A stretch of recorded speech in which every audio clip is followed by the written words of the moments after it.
मंसूर साहब, मुझे जो जो मैसेजेस आ रहे हैं एडमिट करने के, मैं उनको एडमिट करता जा रहा हूँ। जी जी बिल्कुल। आप बस करते जाइएगा, मेरे बस में आएगा तो मैं भी एडमिट करूंगा ना, बीच में आप। ओके। ओके। पॉप आ जाएगा ना। ठीक है। यस ठीक। बिल्कुल ठीक है, बिल्कुल ठीक है। Thank you.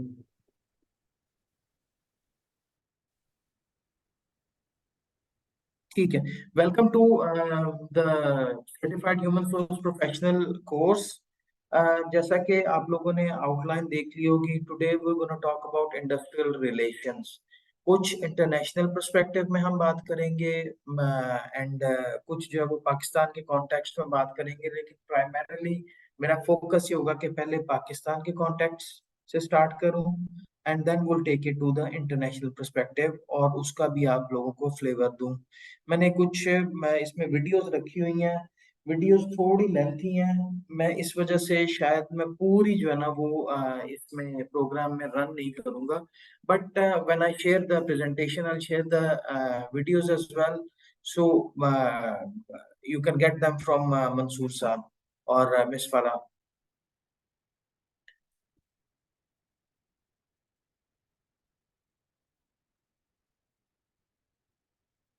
बिस्मिल्लाह रहमान रहीम।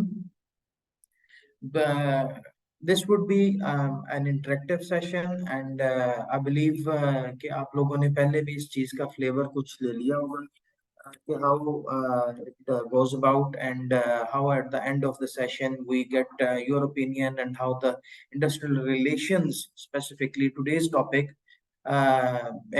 is implemented in your specific organization, and how it is done about, and what kind of challenges you face with perspective of this topic. Ground rules for the session. Um, these are the rules. Please mute yourself while you're not talking.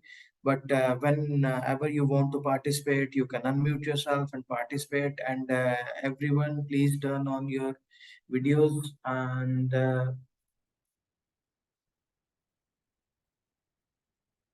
right. So, what is industrial relations? The industrial relations, if we go by the book, if we talk about the bookish definition, it is the dealings or relationships of a usually large business or industrial enterprise with its own workers, with labor in general, with government agencies, or with the public.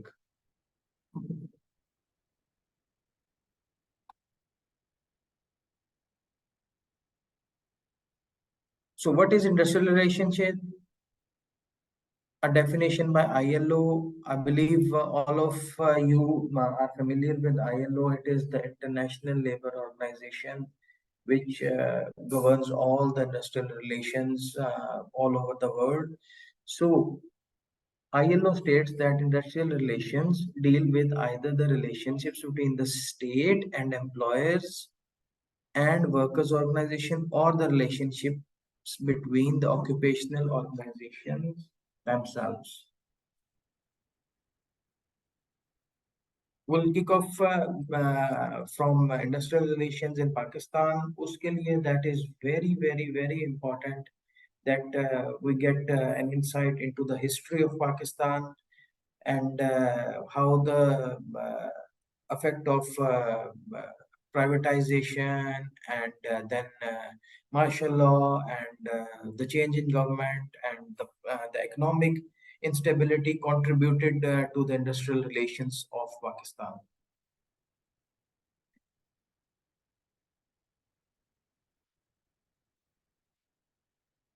In order to understand the industrial relations of Pakistan, we need to have a look at the political history of Pakistan that had a profound effect on the overall economic health of Pakistan. So, nationalization in Pakistan, nationalization was the policy that was implemented by Zulfikar Ali Bhutto. Bhutto, according to his promise, restored the economic order that was badly shaken by the War of 1971. Start मैंने यहाँ से इसलिए किया because that was the major thing that happened in the history of Pakistan, and that is from where I believe that industrial relation is turned on its was turned on its head.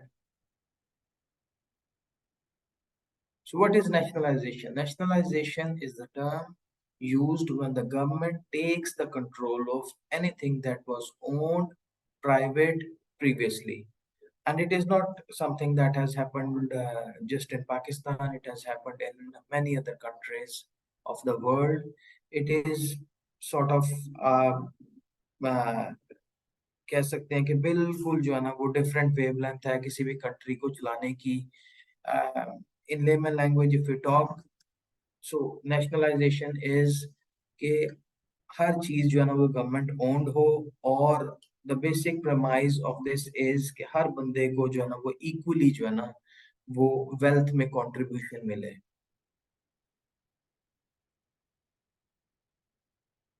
Why nationalisation in General Ayub's regime from 1958 to 1969, wealth was concentrated in few hands that led to a visible class difference in the society.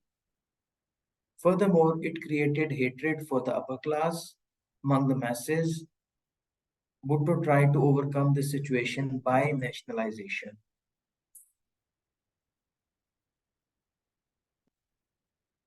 So, why nationalization? Pakistan People's Party, as the name depicts, wanted to ensure the distribution of wealth and the prosperity of layman, hence the slogan of Roti, Kapda and Makan.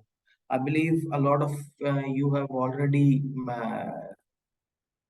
heard this thing a lot and Bhutto के time पे तो ये बहुत ज्यादा जो है वो ये भुट्टो का एक तरह से नारा था पीपल्स पार्टी का ये नारा था कि रोटी कपड़ा और मकान सब लोगों के लिए इक्वली होना चाहिए और यही बेसिस बनी थी नेशनलाइजेशन की.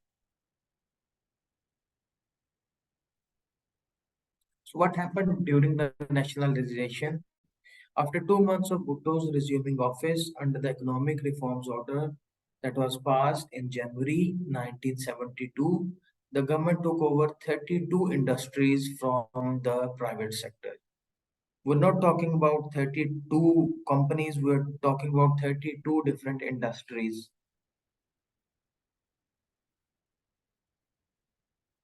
The industries were put under the basic categories. कुछ categories उस टाइम पे बनाई गई थी कि इस कैटेगरी में जो जो इंडस्ट्रीज फॉल कर रही हैं वो सारी जो है ना वो नेशनलाइज कर दी जाएंगी जिसमें सबसे फर्स्ट नंबर पे थी iron and steel industry second was basic metal industries number three was heavy engineering industries number four was heavy electrical industries Number five was assembly and manufacture of motor vehicles. Number six was tractor plant assembly and manufacturers. Number seven was heavy and basic chemicals. Number eight was petrochemical industries. Number nine, cement industries. Number 10, electricity, gas and oil refining. So ये सारी industries जो है ना वो nationalisation में की category में आ गई थी.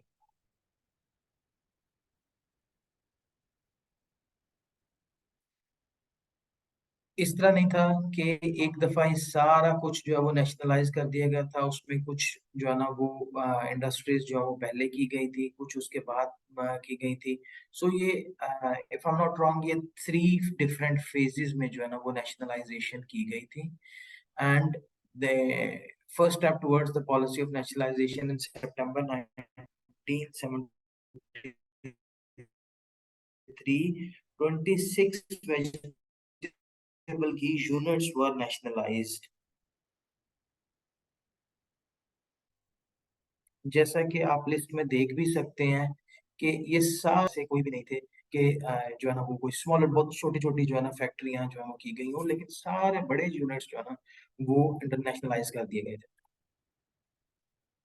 बैंक्स वर आल्सो नेशनलाइज सारे बैंक्स जो है वो नेशनलाइज कर दिए गए थे 1974 में and they were placed in the hands of government.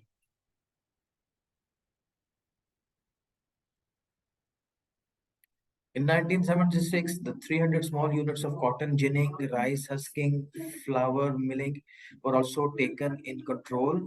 The exports and imports were also taken under the control of government through trading corporation.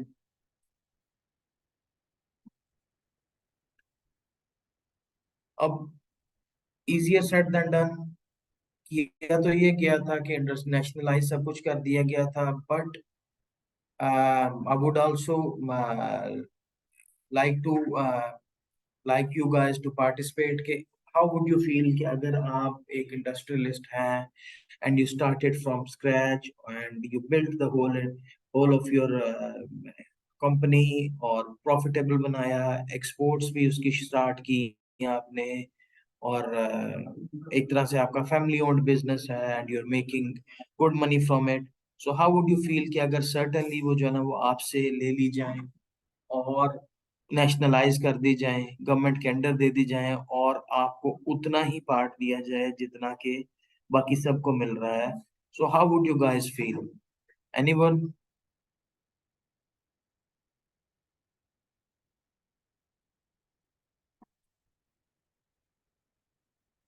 जी मंसूर साहब, आप कुछ इसमें चिप इन करना चाहेंगे? Of course, there would be a feeling of aggression towards the state and एक बहुत ज़्यादा helplessness की feeling होगी because जी अगर कहीं नहीं। का- जी जी प्लीज। अच्छा जी आप जो कह रहे हैं कि नेशनलाइज होने से क्या इम्पैक्ट पड़ता है। नॉर्मली इम्पैक्ट तो यही जो देखने में आया और जो हुआ है कि उसके बाद वो जो क्या कहते हैं इंटरेस्ट था, वो खत्म हो गया ना वर्कर्स का, इस तरह के लोगों का, क्योंकि अकाउंटेबिलिटी भी इस तरह रही नहीं। जी अ, उसका सबसे बड़ा इम्पैक्ट, और उसका अभी तक इम्पैक्ट चल रहा है हमारी इंडस्ट्री के ऊपर ना। बिल्कुल ऐसे ही, अ, बिल्कुल ऐसे ही। ठीक ही नहीं हो रही है, बल्कि फिक यूनिट में कंसीडर होना शुरू हो गई वो सारी इंडस्ट्रीज जो जो नेशनलाइज हुई हैं। जान छुड़ाना मुश्किल हो गया उनसे ना। बिल्कुल, और अभी तक हम वही जो है ना वो प्रॉब्लम्स फेस कर रहे हैं। आपने बहुत बिल्कुल जो है ना वो स्पॉट ऑन बात की है। जी जी जी बिल्कुल ना, ऐसा ही है ना। तो स्टेट का काम नहीं होता कि वो इंडस्ट्री चलाए ना, मेरा बिल्कुल। ख्याल कंसेप्ट ये है। सही। Thank you.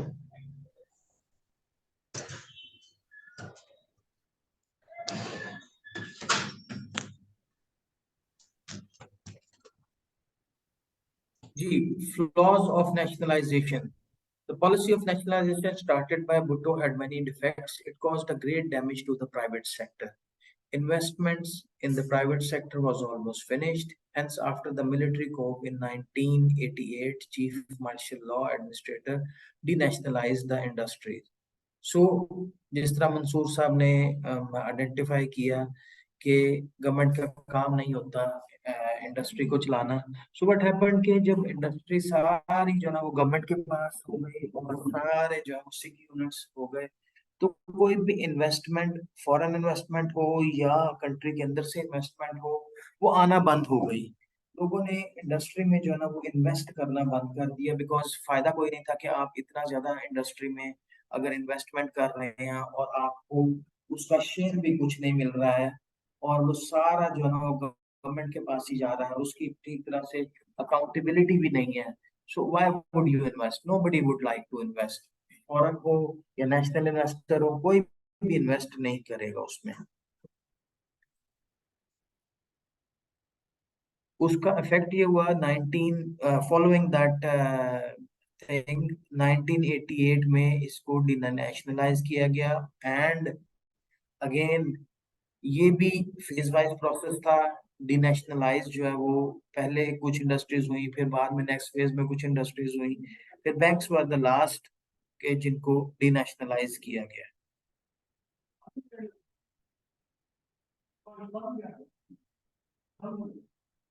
आप लोगों के ओपिनियन में नेशनलाइज होनी चाहिए मेजर इंडस्ट्रीज की, सिर्फ मैं बात कर रहा हूँ कि मेजर इंडस्ट्रीज की सिर्फ जो है वो नेशनलाइज होनी चाहिए या डी नेशनलाइज होनी चाहिए? जिस तरह से अगर हम बात करें पाकिस्तान रेलवेज की या पाकिस्तान स्टील की, तो क्या वो गवर्नमेंट के पास होनी चाहिए या वो प्राइवेट के पास होनी चाहिए?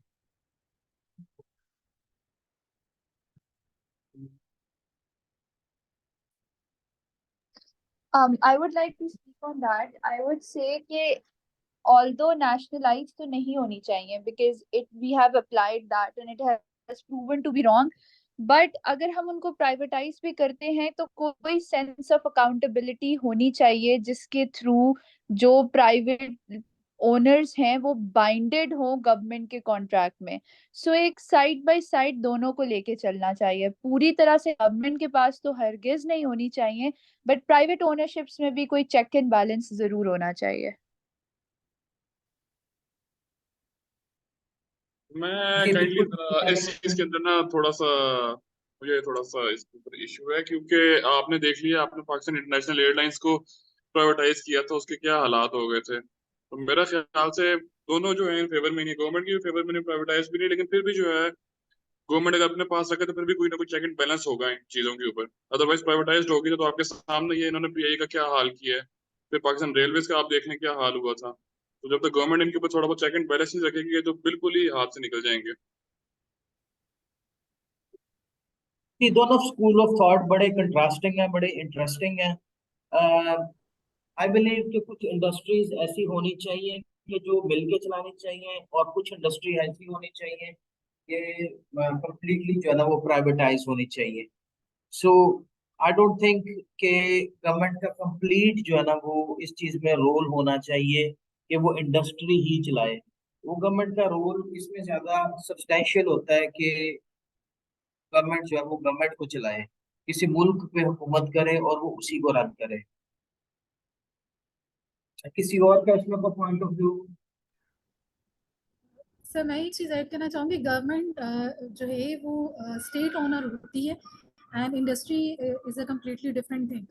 तो अगर तो जैसे आपने पहले क्वेश्चन किया था कि इंडस्ट्री जो है वो इंडस्ट्री का कैसे हम इसको नेशनलाइज या डी नेशनलाइज पे क्या कह सकते हैं। तो मेरा इसमें एक ये चीज़ ये कि जैसे पाकिस्तान में हो रहा है, और अभी पहले भी बात हुई, हम पीटीसीएल को देख लें, हम इसके अलावा जो है वो पीआई को देख लें, कुछ ऐसे रूल रेगुलेशन गवर्नमेंट की तरफ से कुछ ऐसे लॉ ज़रूर होने चाहिए जो डी नेशनलाइजेशन पर जो है वो बात हो सके। अदरवाइज हर चीज़ गवर्नमेंट के अंडर होना it's doesn't make any sense. जी बिल्कुल ठीक आपने आइडेंटिफाई किया है। एनी अदर ओपिनियंस के?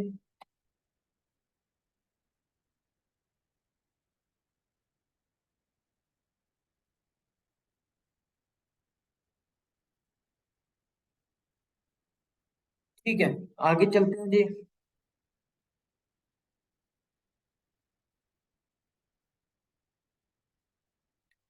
Pakistan after Bhutto. Zia abandoned the previous economical policy of Bhutto and replaced them with capitalism and privatization of the major industries of Pakistan that had been nationalized by Bhutto in 1970s.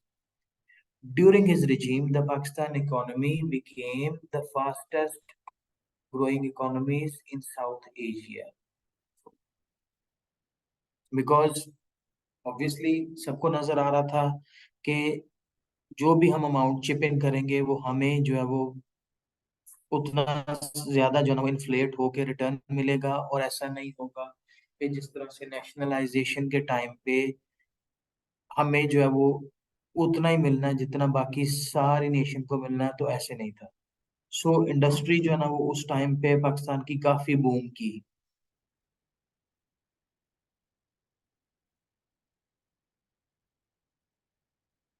Privatization is a process of transfer of ownership of property or business from a government to private owned entity. Privatization is defined as the elimination of social security and turning over funds to the private companies. Since 1990, Pakistan sold off 167 state-owned enterprises, जिनको SOEs भी बोलते हैं internationally, at a price of approximately rupees 476 billion. The first phase of privatization in 1992 to 1996 included partial privatization of banks. This was followed by the second phase from 1997 to 2000, resulting in the complete denationalization of the banking sector. And the last phase of privatization from 2001 till 2008 witnessed selling of non-banking sectors.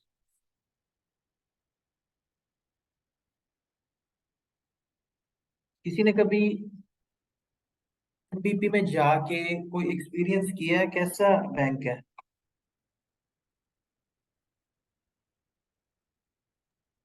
इस NBP की बात कर रहे हैं आप, national bank of जी जी, Pakistan? National national bank of Pakistan जी। जी, हमारा एक अकाउंट ऑलमोस्ट 3 महीनों से लगा हुआ है, फंसा हुआ है ना एनबीपी में, जो हमने अच्छा ओपन करवाना है, अभी तक ओपन नहीं हुआ। और वो उस पर जब भी उस ब्रांच में जाते हैं, एक मैनेजर साहब और 3 स्टाफ के लोग वहाँ बैठे होते हैं, बिल्कुल फारग बैठे होते हैं, कोई भी बंदा उनके पास नहीं होता। हाँ लेकिन जी उसके हाँ जी। बावजूद इतने अरसे से हमारा काम नहीं हो रहा। एनबीपी में किसी भी ब्रांच में चले जाइए, आपको लोग फ्री बैठे होंगे नजर आएंगे आपको, सिवाय पेंशन के दिनों के अलावा ना। ठीक है, और प्रोसेस मैं उनका तो इस तरह ही है। हाँ हाँ जी बिल्कुल। और अब खैर एक अच्छा इनिशिएटिव गवर्नमेंट ने लिया है कि वो बैंक में ट्रांसफर कर देते। पहले तो बहुत लंबी लंबी पेंशनर्स को क्यों लगा लगी होती थी। आई बिलीव कि शायद कैश में मिलता था उनको जो भी पेंशन वगैरह होती थी। जी। मेरा आपकी तरह का ही सिमिलर एक एक्सपीरियंस रहा है। अ, जुमे का दिन था और 11:30 बजे जो है ना वो they started closing the bank, कि जी जुमे का टाइम हो गया है। और कोई किसी को जो है ना 11:30 के बाद उन्होंने सर्व नहीं किया किसी को। और क्यू ऐसी थी, आई डोंट रिमेम्बर कि किस चीज की क्यू थी, वो इतनी थी कि आई बिलीव के वो 200 लोगों के करीब तो क्यू होगी। तो अभी भी जो है ना वो national bank of Pakistan, we all know के पब्लिक बैंक है, गवर्नमेंट के अंडर है, सबसे लास्ट में उधर जो है वो इनोवेशन आती है। और अभी भी आप जाएं तो जिस तरह से बाकी बैंक्स की एप्स बनी हुई हैं और बाकी बैंकिंग जो है वो बहुत बहुत फास्ट हो गई हुई है और बहुत रैपिड हो गई हुई है, एप्स पे आ गई हुई है। यस, एनबीपी की भी आ गई हुई है, लेकिन एप्स उस तरह से जो है ना वो नहीं है, और बैंकिंग की स्पीड उस तरह से नहीं है, ना एटीएम्स उस तरह से कह लें कि जो है ना वो डिसबर्स करते हैं, ना जो है ना वो इतनी ज्यादा अच्छी पेनिट्रेशन है नेशनल बैंक की। आपको बहुत अब कम जो है ना वो ब्रांचेस नजर आना शुरू हो गई हैं। बिल्कुल, मेरा अपना एक्सपीरियंस है। हमारी एक मेट होती थी मेरे बच्चे के लिए, तो वो जिस दिन उससे पेंशन लेनी होती थी ना, उस दिन वो छुट्टी करती थी और हाँ जी कैरी हाँ करती जी। थी। सही है। तो ऐसा ही है कि बहुत लंबी लंबी अब तो शुक्र है कि वो ट्रैफिक चालान वगैरह जो होते हैं वो नेशनल बैंक में हुआ करते थे एक टाइम पे, 4-5 साल पहले शायद। तो वो अब ऑनलाइन हो गए हैं, और कुछ शायद एक आधे और बैंक में उन्होंने क्या दिया हुआ कि जमा करवा दें।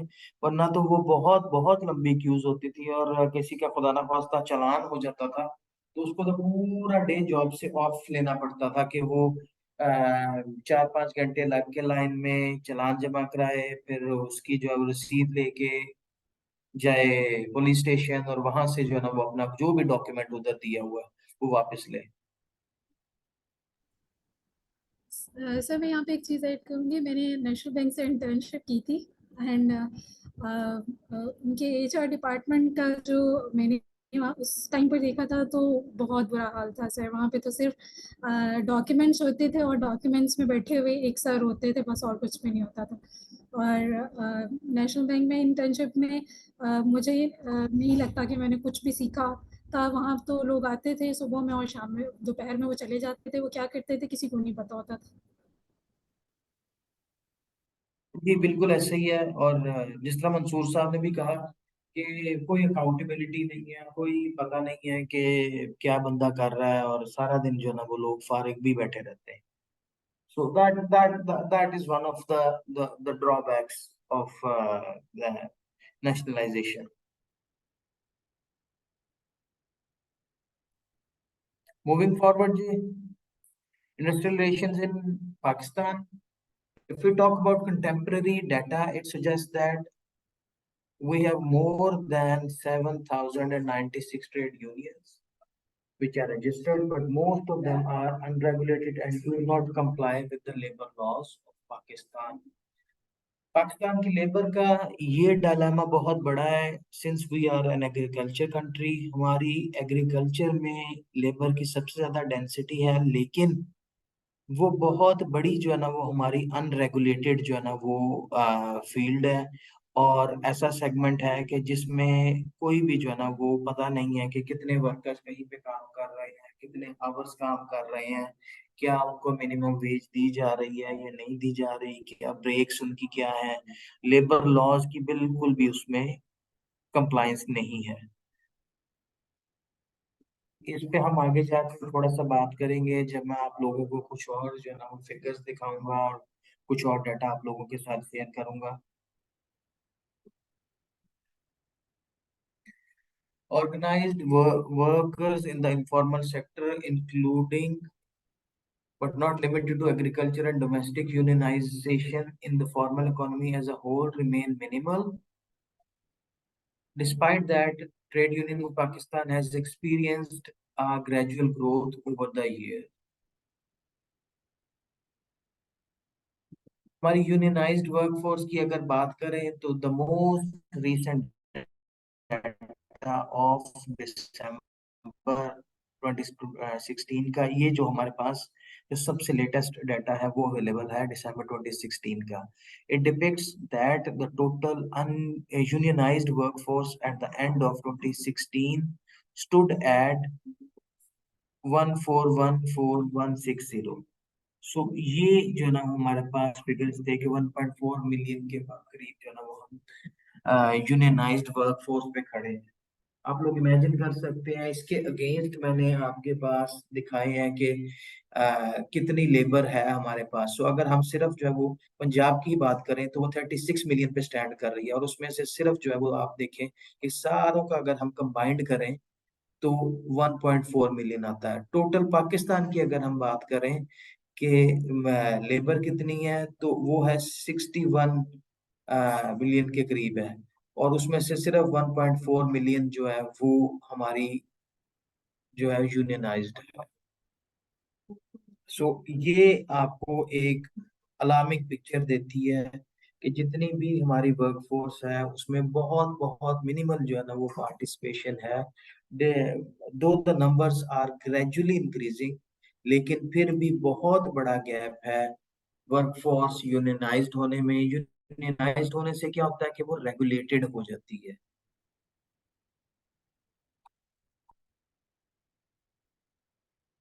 आप लोगों में से कोई किसी यूनियन का पार्ट है या नहीं है? Let's talk about this.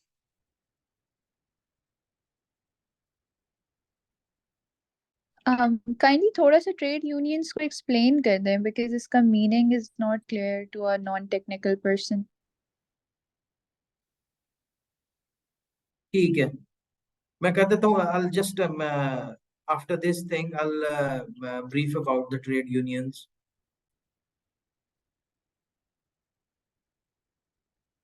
जी, आप में से कोई भी पार्ट नहीं है किसी यूनियन का? किसी की भी कंपनी में कोई ट्रेड यूनियन एग्जिस्ट नहीं करती है, या किसी ने पार्टिसिपेट नहीं किया होगा उसमें?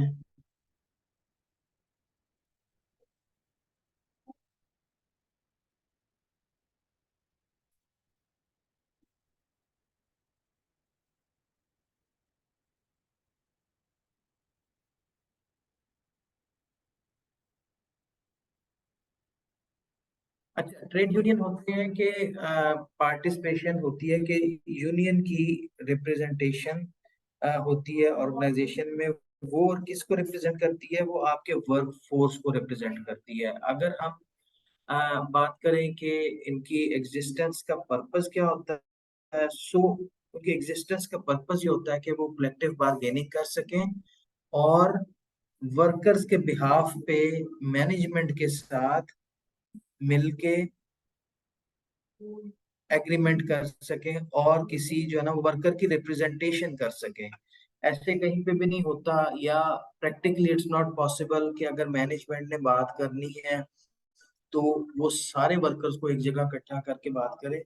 मोस्टली ऐसा ही होता है कि आपके ट्रेड यूनियन जो होती है उनका एक रिप्रेजेंटेटिव होता है और उससे बात की जाती है।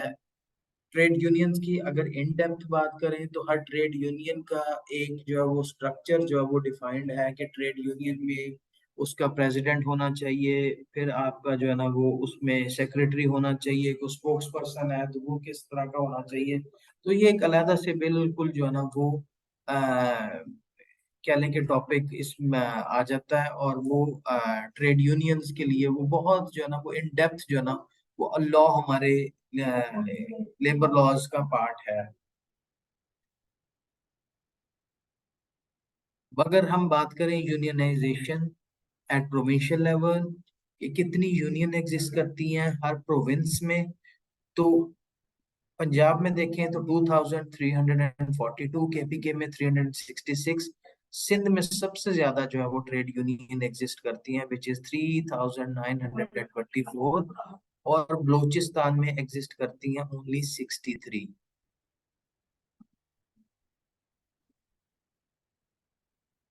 और इसकी लास्ट कॉलम अगर आप देखें तो उसमें टोटल पार्टिसिपेशन, टोटल मेंबरशिप दिखाई गई है, जो कि हमने पहले भी नंबर टोटल देखा था कि वो 1.5 मिलियन पे स्टैंड करता है, जिस तरह से ये नंबर आपने देखा था स्क्रीन की लेफ्ट साइड पे, तो ये उस नंबर से मैच कर रहा है। That is the total membership of trade unions. अच्छा, आई हैव अ क्वेश्चन। क्या इसमें जो वर्कर्स होते हैं वो बिल्कुल डेली वेजेस और लो वेजेस वाले होते हैं, या एम्प्लॉयड भी जो होते हैं प्रोफेशनल्स वो भी इनका पार्ट होते हैं? जी मंसूर साहब, आप इस पे क्या कहेंगे? जी मेरे जो जहाँ तक मेरे इल्म में इसमें सारे वर्कर्स जो है ना वो शामिल किए जाते हैं, और इवन जो आपके वो होते हैं डेली वेजेस वाले भी ना।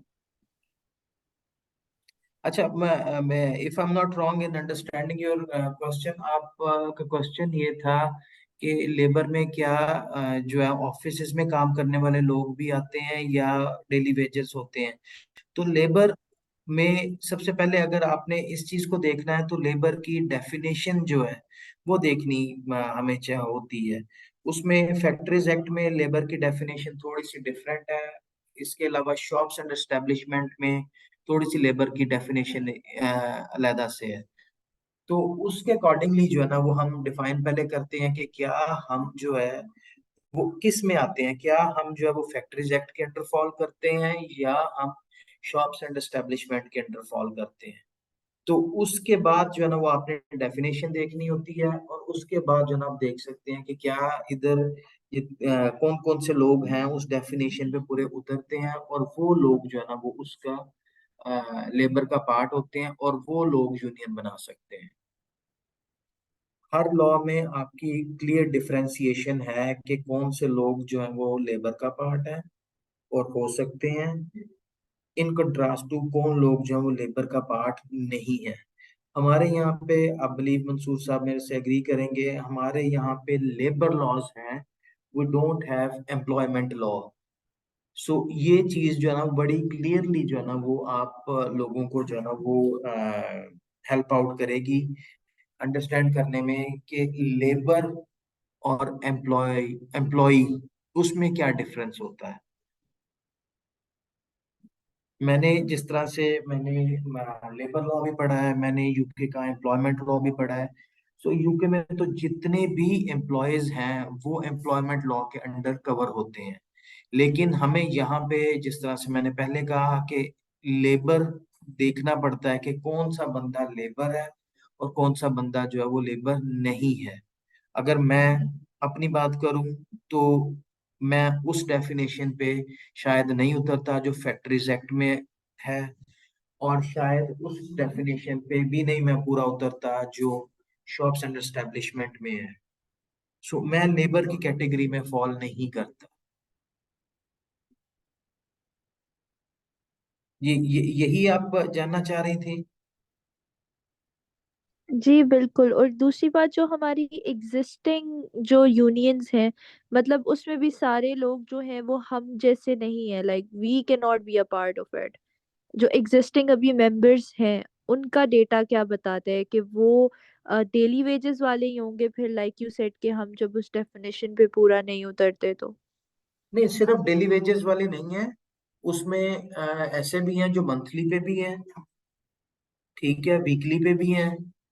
तो वो सारे आते हैं, सिर्फ डेली वेजेस नहीं होते हैं, लेकिन वो लेबर की डेफिनेशन जो है वो डिफरेंट है। अब वो ऐसे लोग भी हैं कि जो सीजनल वर्कर्स होते हैं, कि जो कुछ हमारे ऐसे इवेंट्स होते हैं, कुछ ऐसे सीजन होते हैं कि कुछ फैक्ट्रियां जो है वो उस सीजन में ओपन हो जाती हैं। फॉर एग्जाम्पल अगर बात करें तो कुछ ड्राई फ्रूट्स की ऐसी जो है वो फैक्ट्रियां होती हैं कि वो जो स्पेसिफिक सीजन में ही चलती हैं। तो वो भी इसका पार्ट है, बेशक वो जो है वो डेली वेजेस ना हो, पूरा मंथ करते हो, लेकिन सिर्फ 6 महीने 6 मंथ के लिए करते हो। Is that clear? Yes, thank you. Sir मेरा एक क्वेश्चन है आपसे। जी प्लीज। सर मैं ये पूछना चाही थी कि पाकिस्तान में क्या प्राइवेट सेक्टर में भी ये यूनियंस होती हैं? गवर्नमेंट का तो मुझे पता है, बिकॉज मेरे अपने फादर गवर्नमेंट से हैं, तो वो मुझे उनका पता है कि जब उनकी ये मीटिंग्स वगैरह हो रही होती हैं तो वो घर आके बात करते हैं इस चीज़ पर। तो उन उसका मुझे गवर्नमेंट वाली साइड का तो आइडिया है, प्राइवेट सेक्टर से कहाँ तक इस चीज़ में इन्वॉल्व है? क्योंकि जहाँ तक लेबर की बात होती है तो मेरे ख्याल में प्राइवेट सेक्टर का जो लेबर है वो ज़्यादा सफ़र करता है। अच्छा, प्राइवेट सेक्टर में भी, in reply to your question, private sector में भी यूनियंस एग्जिस्ट करती हैं और बड़ी स्ट्रांग जो है वो एग्जिस्ट करती हैं। तो ऐसा नहीं है कि लेकिन आपकी इस बात से मैं थोड़ा सा डिसएग्री करता हूँ कि प्राइवेट सेक्टर में शायद सफर ज्यादा करती हैं। ऐसा बात नहीं है, बड़ी बड़ी स्ट्रांग यूनियंस मैंने देखी हैं जो कि मैनेजमेंट से अपनी बात जो है वो मनवा लेते हैं, अपनी डिमांड्स जो है वो मनवा लेते हैं, और बड़े अच्छे तरीके से बगैर किसी जो है ना वो फोर्स के, बगैर किसी जो है ना वो किसी डिबेट के वो बात मनवा लेते हैं। सो देर आर कंपनीज के जहाँ पे बहुत स्ट्रांग जो है ना वो लेबर एग्जिस्ट करती है। मैंने देखा है पैकेजेस में, मैंने देखा है सीमेंट में, स्पेशली जहाँ पे हैवी इंडस्ट्री या है वहां पे तो बड़ी बड़ी स्ट्रांग यूनियंस एग्जिस्ट करती हैं।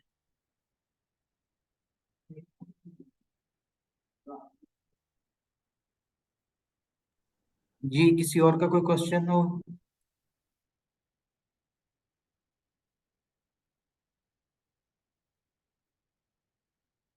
Right, will move forward.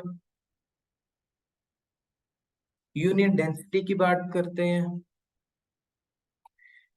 It established that 2.32% is the unionized workforce in regards to the total 61 million workforce, both for formal and informal sector. Since it is not possible to apply the industrial relation law to the informal sector, unions exist only in the formal sector, and therefore union density to the formal sector employment stands at 15.55%. तो जैसे मैंने कहा कि बहुत बहुत कम लोग इसके umbrella के अंडर आते हैं, और जिस तरह से मैंने पहले बताया कि ये चीज जो है वो थोड़ी सी चैलेंजिंग हो जाती है, बल्कि इम्पॉसिबल आई वुड से कि हो जाती है, कि अगर तो वो इनफॉर्मल सेक्टर है तो उस पे जो है ना वो यूनियन की जो है ना वो एप्लीकेबिलिटी जो है ना वो चैलेंजिंग हो जाती है, और लेबर लॉस उस पे इम्प्लाई आप नहीं कर सकते।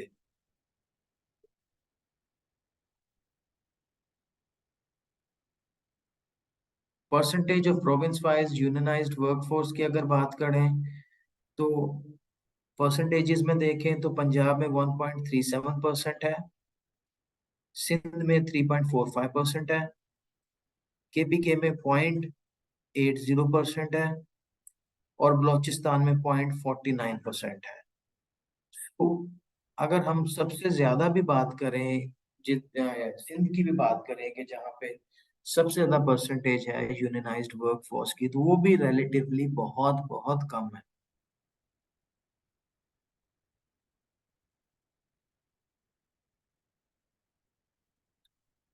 Labour Federation of Pakistan. Under the Industrial Relations Act, federal and provincial, any four or more registered trade unions can, if their respective general bodies so resolve, constitute a federation at the national level by executing an instrument of federation and then apply for registration. The requirement for registration of a sectoral federation is two registered unions. इधर कहने का मकसद ये है कि कोई भी organisation में दो या तीन या किसी डिफरेंट ऑर्गेनाइजेशंस में दो तीन जो है ट्रेड यूनियंस अगर एग्जिस्ट करती हैं और वो रजिस्टर्ड हैं तो वो एक फेडरेशन बना सकती हैं। Why would they want to make a federation? Because इससे उनकी एग्रीगेट स्ट्रेंथ जो है वो ज्यादा हो जाती है, और एग्रीगेट स्ट्रेंथ ज्यादा होने से क्या फायदा होता है कि उनकी बार्गेनिंग पावर जो है वो ज्यादा हो जाती है।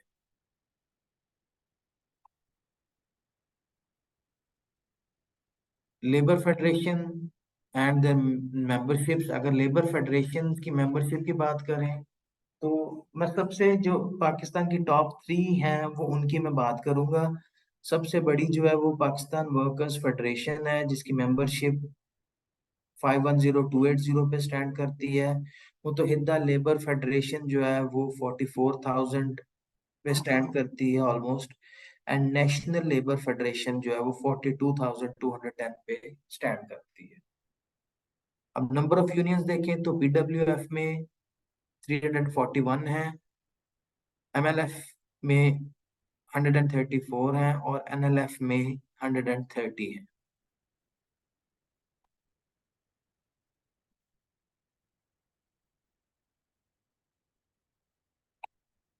Disintegration of trade union activities. Martial law of 1958 to 61 ended most trade union activity.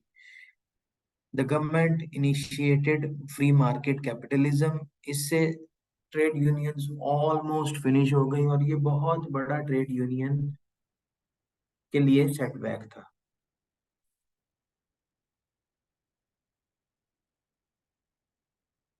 Beginning of new era की बात करें, in 1972 the victory of Zulfikar Ali Bhutto's Peoples Party brought major labour unrest. Dozens of factories were occupied, self-management committees were established, but there was also extensive trade union fragmentation resulting in multiplicity of trade unions. Employers were reluctantly obliged to recognize unions. Evolution की बात करें कि किस तरह से industrial relations Pakistan में evolve हुए, so the need to set a framework for industrial relations was first felt at the time when economic and political liberalism was leading ideologies in Western Europe. These relations were built on the basic principle of employers and workers' freedom to set wages and working conditions. कि दोनों जो है वो participate करें अपनी working condition set करने के लिए और वेजेस डिटरमिन करने के लिए। Both parties were left free to organise and mutually bargain on the common issues. An important step in this direction was taken with the appointment of the Commission of Industrial Labor Legislation by Paris Peace Conference in 1990. The Commission established a labor charter containing the following principles which labor should follow. A labor shouldn't be regarded as a commodity or article of commerce. Labor should have the right of association, के उनका association जो भी किसी के साथ भी associate होना चाहे, अगर किसी कंपनी में एक से ज्यादा यूनियन एग्जिस्ट करती हैं तो दे हैव द राइट कि वो किसी के साथ भी एसोसिएट हो जाएं या किसी के साथ ना हो। Labor should receive an adequate wages to maintain a reasonable standing of living. इतनी वेजेस होनी चाहिए जिस तरह से एक हमने पाकिस्तान में भी देखा, अभी आपने रिसेंटली हमारा जो बजट आया उसमें भी देखा कि मिनिमम वेज जो है वो इंक्रीज कर दी गई। तो ये इसी के कॉन्सिक्वेंसेस सब्सिक्वेंट जो है वो डिसीजंस हैं कि इतनी एडिक्वेट वेजेस होनी चाहिए कि रीजनेबल लिविंग स्टैंडर्ड जो है वो रख सके। दो डिस्पेक्ट हमारे स्टिल जो है वो हमारा जो है ये पिछले दिनों काफी बल्कि डिबेट भी चल रही थी डिफरेंट ब्लॉग्स पे और डिफरेंट जो है वो सोशल मीडिया पे, कि जितनी भी हमारी मिनिमम वेज डिटरमिन की गई है that is impossible to live at. labor should have an 8 hours day or a 48 hours working week. Labor should have a weekly rest of at least 1 day. Labor should have equal pay for equal work. Labor should have equitable economic treatment for all workers in the country. And labor should have an inspection system to ensure the enforcement of the laws for workers' protection and abolition of child labor. आप ये सारे अगर points पढ़ें तो आपको पता चलेगा कि सारे जितने भी हमारे लॉज हैं वो कहाँ से एक्सट्रैक्ट हुए हैं, किधर किधर जो है ना वो उनका अफेक्ट आ रहा है, वो सब कुछ इन्हीं जो है ना वो पॉइंट्स की वजह से है। प्रायर टू इंडिपेंडेंस एक बहुत बहुत मेजर जो है वो चीज अप्रूव हुई थी। Prior to the partition of India, a 5-year program of action was drafted at a labor conference which 35 trade unionism and legislation in Pakistan, evolution of industrial relations and labor policies in Pakistan unanimously stipulated detailed legislative and administrative measures to improve working and living conditions of the labor force. In points की आगे बात करते हैं। 5 years program of action जो approve हुआ था, the program of action comprised legislative and administrative measures by federal and provincial governments such as amendments to the Workmen Compensation Act, Factories Act and Mines Act. New legislation on minimum wages, social security, plantations, shops, commercial establishments, transport services, streamlining machinery of inspection, conciliation and adjudication, provisions of medical and housing services, training organizations, establishing such institutions as employment exchanges and the labor bureau and the workers state insurance. So ये सारे point थे जो 5 years programme of action approve हुआ था।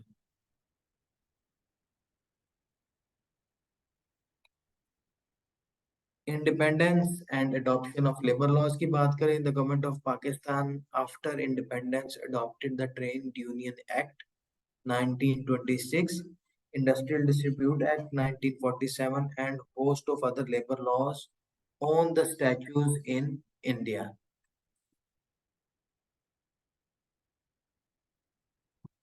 22 specific points जो derive हुए थे। Zulfikar Ali Bhutto assumed power as a civilian martial law ruler in December 1971. His Pakistan People's Party had merged as the majority party in West Pakistan for the pro-labor manifesto. Bhutto announced another ambitious new industrial relations policy on 10th February 1972, including the following 22 specific points. First one was workers' participation in the management of industry. He said कि workers की participation होनी चाहिए कि कैसे कोई भी industry जो है वो manage की जा रही है। Auditors appointment by workers in the workforce. Auditors जो है वो appoint किए जाने चाहिए workers की तरफ से factories में, ताकि वो उसकी running जो है वो कैसे हो रही है उसका audit कर सकें। Increase in workers' share in profits from 2.5% to 4% and later to 5% under Companies Profit Workers Participation Act 1968. Shop steward her factory में होने चाहिए। लेबर कोड डिसीजंस 20 days में होने चाहिए for all the individual cases. Workers' Council to deal with all matters that can go before labor courts. Either workers or employers permitted to take matters to the labor court.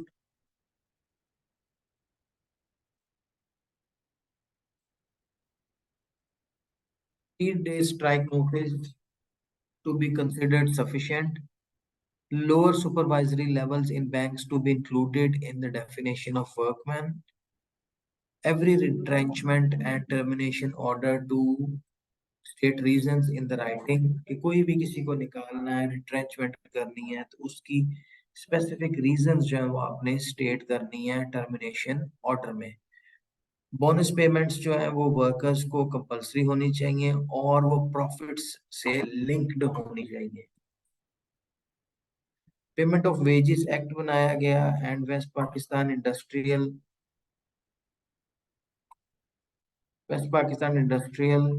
And commercial employment ordinance were made applicable to all contractors. सारे जितने भी contractors हैं जो कि work force provide कर रहे हैं किसी भी इंडस्ट्री में, किसी भी ऑर्गेनाइजेशन में, किसी भी फैक्ट्री में, उनके लिए कंपलसरी करा दिया गया कि ये जो है वो इनको फॉलो करना है उन्होंने। Providing funds for workers housing through the workers welfare fund ordinance, कि हाउसिंग के लिए वर्कर्स की funds through this ordinance provide किए जाएं।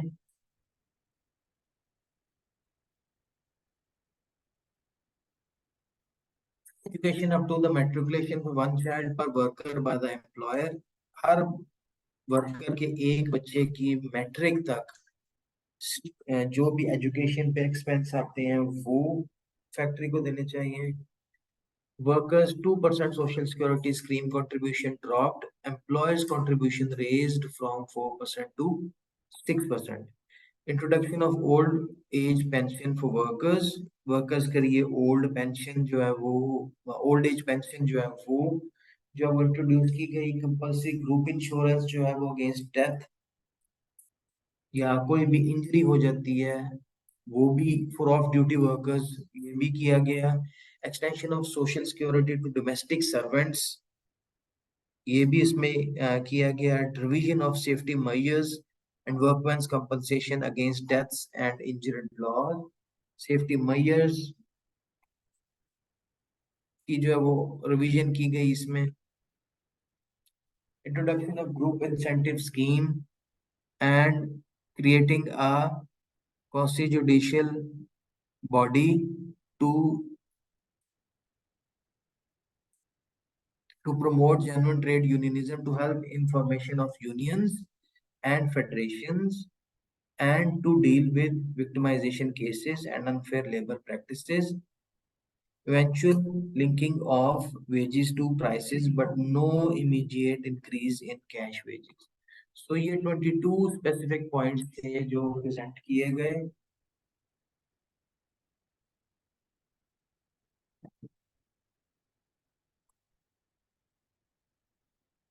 So, how far the industrial relations go in an international perspective? International perspective की बात करें, पाकिस्तान के हमने काफी इन डेप्थ जो है वो हमने देख लिए। तो अब हम बात करते हैं कि इंटरनेशनल पर्सपेक्टिव में क्या होता है। इसके लिए एक केस जो है वो मैंने रिसेंट जो है वो मेरे सामने आया था, क्वांटस एयरलाइंस का और कतार एयरवेज का। कोविड के दौरान Qantas did very well, profitability was up. आप लोगों को पता ही होगा कि एक जो है वो क्वांटस जो है वो ऑस्ट्रेलिया की फ्लैग कैरियर है और कतार जो है वो कतर की फ्लैग कैरियर है। तो दोनों जो है ना वो वहाँ की नेशनल एयरलाइंस हैं। उनका केस हम देखते हैं कि क्या हुआ, कैसे हुआ एंड फर्दर जो है ना वो उसमें क्या जो है ना वो मेजर्स ली गई।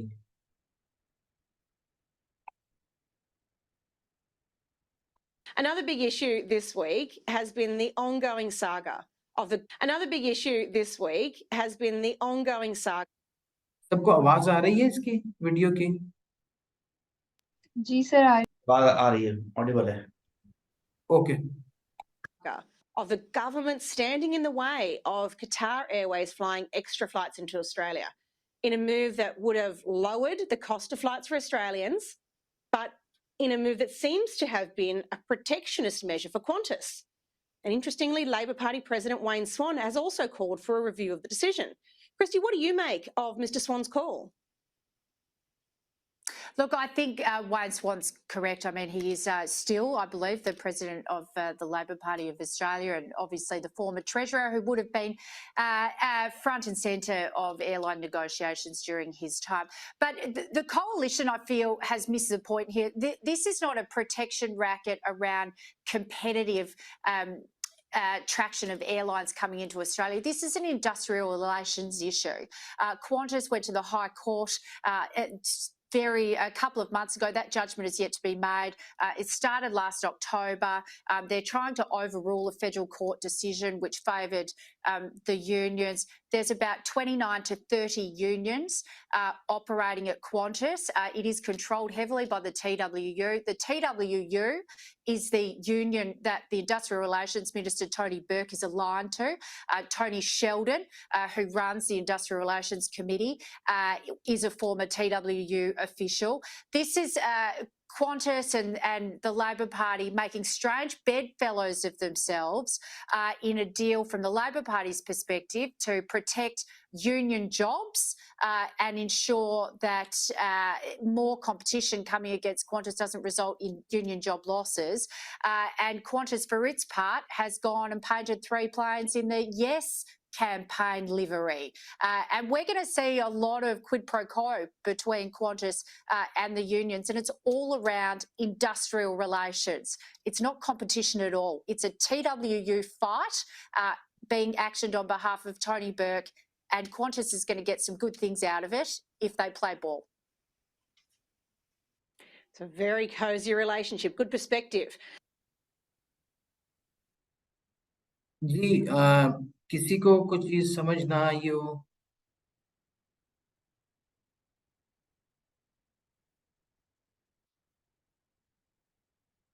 या क्या what did you guys took out of this brief clip?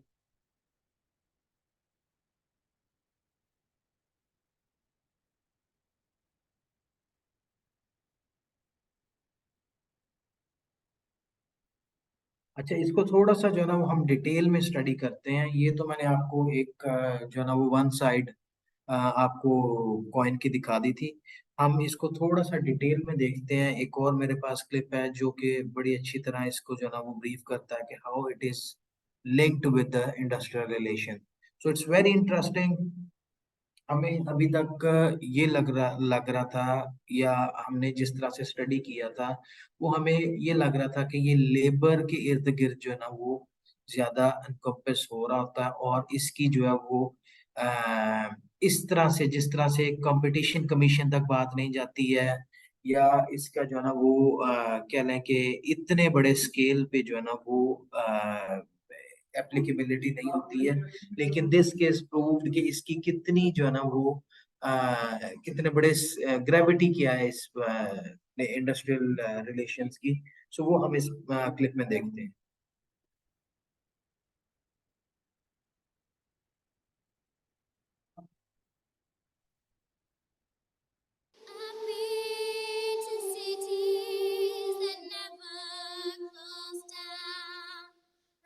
For most of its life, Qantas has meant much more to Australians than just its impeccable safety record would suggest.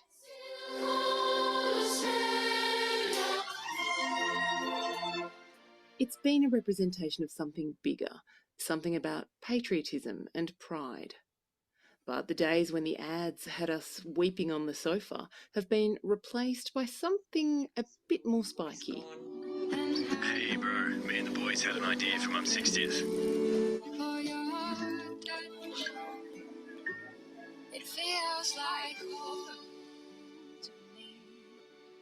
If you watched the FIFA Women's World Cup, you probably saw that ad a dozen times, and it probably didn't make you cry, or at least not happy tears. Qantas is having quite a week, quite a year.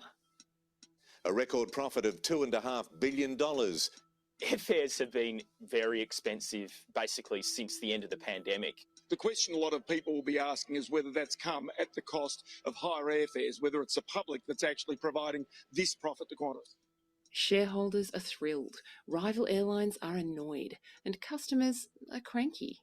That's why on Thursday this happened. Hello, I'm Alan Joyce, and today we're scrapping the expiry dates on all travel credits that came out of COVID. A complete capitulation from Alan Joyce, one of the most elbows-out leaders Australian business has ever seen.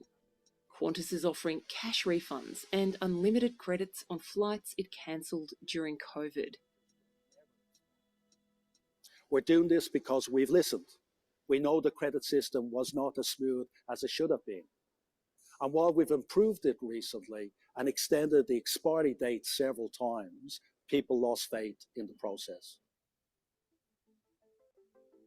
Earlier this week, Joyce copped a pasting at a Senate inquiry into the cost of living. More competition is not in the national interest. Is that what you're saying? No, I'm not saying that. I'm saying... So don't you feel embarrassed? Because I tell you what, I'd feel embarrassed if I was you. Before COVID, we had record profits, record levels of customer satisfactions. We were one of the most trusted companies in the country. COVID knocked us for six. COVID's knocked us for six, Senator, and it knocked every other airline in the world. Joyce, you are the most complained company in Australia. Through a period You're trying to say to me that there's no problem here. I'm not. The biggest issue at that hearing was those flight credits. That's where customers paid for tickets but never got to fly because COVID shut down aviation. And although Qantas and its subsidiary Jetstar offered flight credits in return, many still haven't been claimed. They were due to expire on December 31, which means Qantas would have just kept that cash. They're worth more than $500 million, which is a mind-boggling sum. That's Robin Ironside, the Australian's aviation editor. I do think they were reluctant to reveal that number. It was difficult for the Senate committee to get those figures out of the Qantas executives on Monday. How many flight credits is Qantas Group holding on behalf of Australian customers? And why should Qantas keep their money if it's not claimed by the 31st of December? Again, can I finish the previous question, Senator? Because on Sydney-Canberra, we also need to address... No, sorry, point of order, Chair. Yes. I have asked a new question and I need it answered. I'm very clear. It took some doing, and to their credit, they did eventually get those figures out of them. Why they weren't already on the public record is a mystery. I mean, Qantas has been reasonably transparent throughout the whole process about where the credits were at, how they were going down. It was only in the recent few months that they removed the Jetstar amounts and the other amounts from the total, which suggests, you know, they wanted to give the appearance that they were falling faster than they were. Yeah, what is going on with those flight credits? Why haven't people claimed them? The fact of the matter is that they have been difficult to claim. People have found that, firstly, they either had to call the Qantas call centre, which is never a lot of fun. There was the issue that when you went onto the Qantas website to use them, sometimes it would time out. Often it would send you to a page where the airfares were higher if you were trying to redeem a travel credit than if you were trying to pay in cash. And a lot of people just gave up, decided that this is just too hard. We'll just try to forget about the $400 or $500 that was owed to us. Now, the consumer watchdog is taking Qantas to court, alleging it advertised tickets for 8,000 flights in 2022 that had already been cancelled. Why would they do that? According to the ACCC, it's part of the complex system of moving aeroplanes around the country. If a flight has officially been cancelled, the airline has to relinquish slots for landing and takeoff. Here's what the ACCC says in a statement. We allege that Qantas's conduct left customers with less time to make alternative arrangements and may have led to them paying higher prices to fly at a particular time, not knowing that flight had already been cancelled. Qantas says it hasn't done anything wrong, and it was a victim of the disruption that's plagued aviation since COVID, staff shortages, border uncertainty, and problems with fleet availability. This is just the latest twist in the thrilling career of Alan Joyce, a gift to aviation writers like Robin. He certainly has been an interesting CEO. He's always very good for a quote. He's been an incredible financial manager, I think, for Qantas. Investors certainly don't have any issue with his management. after losing many billions of dollars in revenue throughout the COVID period. They did come back in an enormous rebound. The half-year profit was a record, and then the full-year profit again was another record for them, which takes some doing, I think, after falling so far into the red. Joyce became CEO in 2008 and started stripping costs, running into conflict with the unions. Then he pulled a truly audacious move.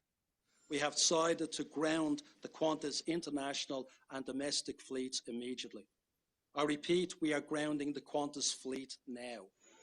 In an effort to end all the industrial action, to force the unions back to work, he now famously locked employees out and grounded the airline. So flights all over the world were grounded on the tarmac, disrupting hundreds of thousands of passengers. But it had the desired effect. The union action was stymied and they all went back to work. Qantas eventually got what it wanted. COVID presented another opportunity for Joyce to demonstrate his hard nose. He cut thousands of jobs and trimmed $1 billion in costs. And now, our balance sheet is the strongest in decades. We've got new aircraft arriving every 3 weeks, which we can afford. We've got over 160 aircraft on order over the next decade. the arrival of COVID-19 seemed to present another moment for him, an inflection point where he could do something perhaps that he'd been wanting to do, or make some efficiencies that he hadn't been able to do in normal times of business. Is that how you interpret what happened with Qantas during the pandemic? Yes, I mean, there's a saying about, never waste a good crisis. And I know that was certainly mentioned many times during the federal court case that ensued after the jobs of 1,700 ground workers were outsourced. The federal court and the full federal court both found in favour of the Transport Workers Union in relation to that. Qantas is now taking it to the High Court. So I think there was a degree of that. There are also many other jobs that were made redundant. They are now being rebuilt. Whether or not they would have downsized the airline, I don't know that that's true, because they were actually in the process of increasing their numbers, in the process of getting ready for things like Project Sunrise flights and more international flights across the board.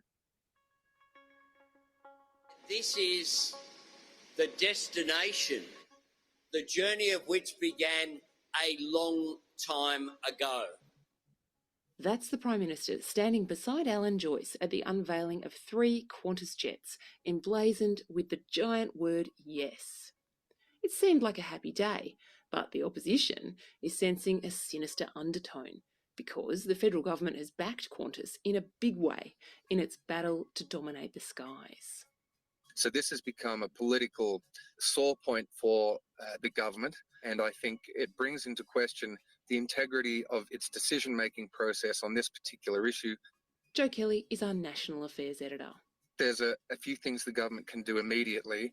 The first thing it can do is it can clearly explain the reason for its decision to reject Qatar Airways' bid to fly more flights into Australia. We still don't have a clear explanation for that. We don't know who was involved in the decision. We don't know what input Anthony Albanese had. We don't know whether Alan Joyce was on the phone to the Prime Minister. Qatar Airways' decision is taking up a lot of oxygen for the government. That's sort of the primary issue that they're facing at the moment. So, what's this got to do with The Voice? The opposition leader has now called this a sweetheart deal done in secret between the Albanese government and Qantas, and the implication of that is that there was some sort of a trade-off where the government acted to defend Qantas and protect it from additional competition, and in return Qantas has joined the Yes campaign for The Voice, displaying the logos on 3 of its plane and providing transportation for members of that campaign. Peter Dutton's made clear that when Parliament returns next week, he's going to be pursuing that issue. So the optics do not look good. What's your instinct about that, Jo, given that Qantas, was extremely active on the marriage equality postal ballot, for example? Well, I think it's fashionable for businesses these days to focus on ESG. as a means of defending their brand, particularly if they are failing customers in other ways. Does Anthony Albanese lose a bit of bark when he stands next to Alan Joyce, you know, probably the bête noire of Australia's union movement at the moment, internally within Labor? Look, I know that there is a sense of exasperation and frustration among many people within the caucus, including some senior Labor MPs as well, over the lack of an explanation on the Qatar decision. And there's a feeling that if this was a decision taken in the national interest, that it should be explained. And how hard could it be to just come out and explain what part of the national interest is threatened or put at risk by the bid? Joe Kelly is the Australian's National Affairs Editor. Come and have a drink with me, Hedley Thomas, and Dave Murray in Brisbane.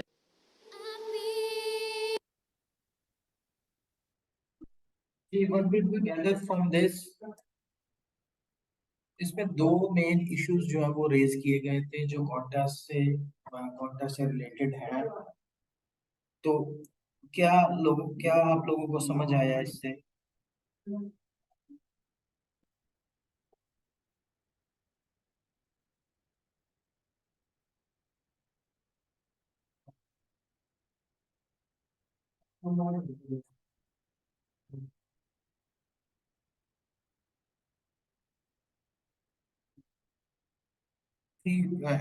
Anybody would like to chip in?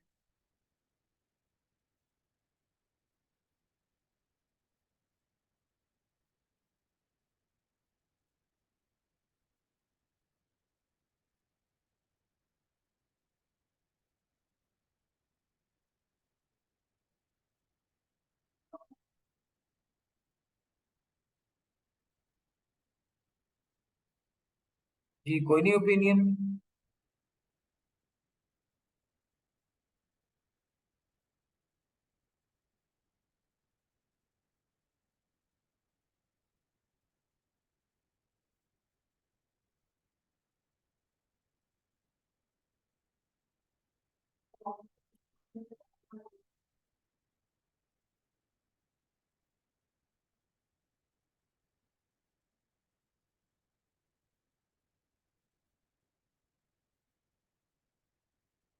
जी, एहतशाम साहब, हारिस साहब, खिजर साहब, मुकरम साहब, miss शाला, miss Tamina, कोई opinion हो इस बारे में?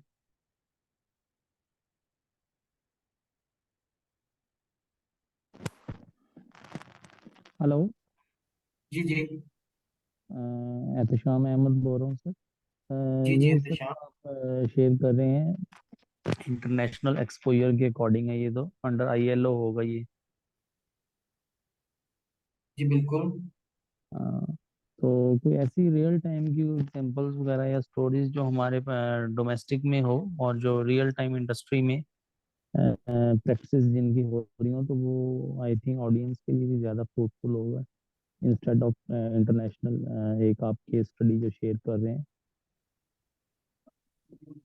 ये केस स्टडी इसलिए जो है ना ज्यादा इंटरेस्टिंग भी है कि ये पहले बताती है कि किस तरह से जो है ना वो डिस्प्यूट्स आई, उसका अफेक्ट क्या था प्रॉफिटेबिलिटी पे एयरलाइन की, और उसके बाद how the airline went about resolving that issue, और उन्होंने किस तरह से सारे प्लेन्स ग्राउंड कर दिए to get the labour on board and to get them working.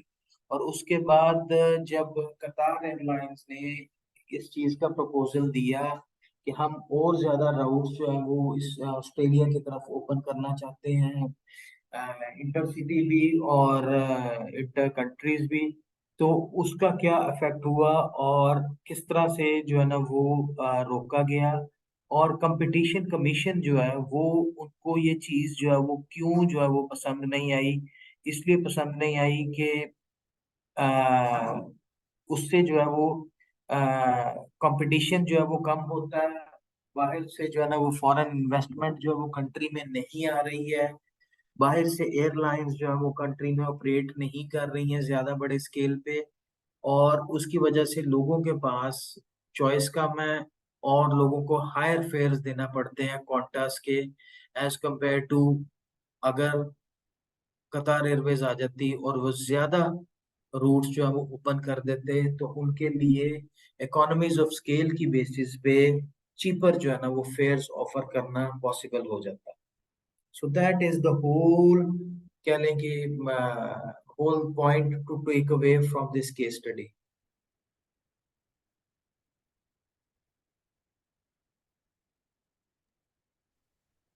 Sir इसमें आपने जो प्रीवियस एक पॉइंट डिस्कस NIRC का, जी जी, उसके बारे में थोड़ा सा एलेबोरेट कीजिएगा।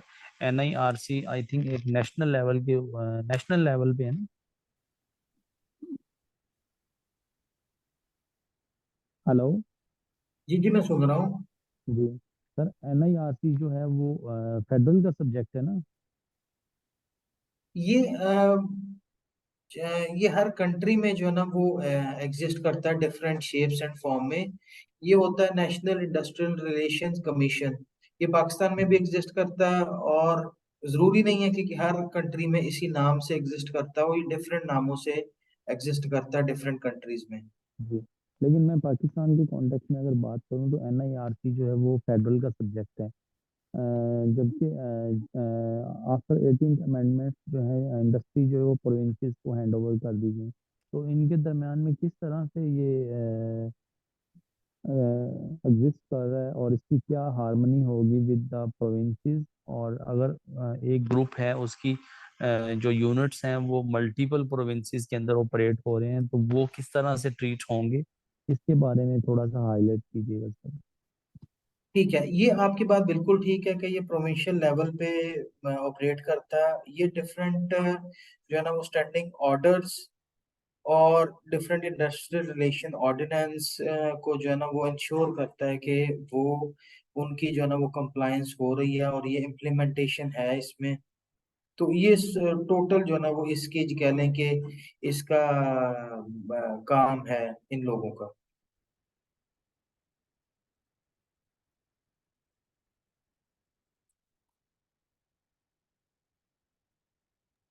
अगर मैं बात करूं ये पाकिस्तान के की, तो पाकिस्तान में NIRC का जो एस्टेब्लिश था वो आई बिलीव 1969 में हुआ था।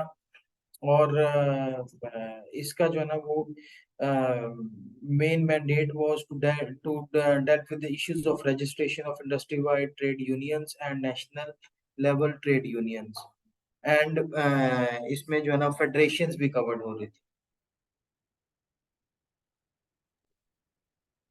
बाकी जो जी जो आप बात कर रहे हैं वो इनको बाद में जो है ना वो इसमें इसके अम्ब्रेला के अंडर आ गया था कि इन्होंने किस तरह से वो जो है ना अनफेयर लेबर प्रैक्टिसेस जो है उसके केसेस भी इनको दिए गए थे। लेकिन सर एक इंस्टीट्यूट जो आप जिस पीरियड की बात कर रहे हैं 1969 की, उस वक्त तो फेडरल का सब्जेक्ट था ना, ये मैं बात कर रहा हूँ फेडरल और प्रोविंसेस के सब्जेक्ट की। इस वक्त जो इंडस्ट्री एग्जिस्ट कर रही है आफ्टर 18th अमेंडमेंट वो ऑपरेट हो रही है प्रोविंसेस का, अंडर प्रोविंसेस। तो NIRC जो है वो फेडरल का सब्जेक्ट है, तो इन दोनों के दरमियान में जो हार्मनी है, क्या वो अपनी NIRC इस वक्त जो एग्जिस्ट कर रहा है वो अपनी उसी पावर के साथ और उसी डिग्निटी के साथ ऑपरेट हो रहा है, या वो आफ्टर 18th अमेंडमेंट उसकी जो वैल्यू है वो आप कह रहे हैं कि पहले से ज़्यादा डाउन हुई है?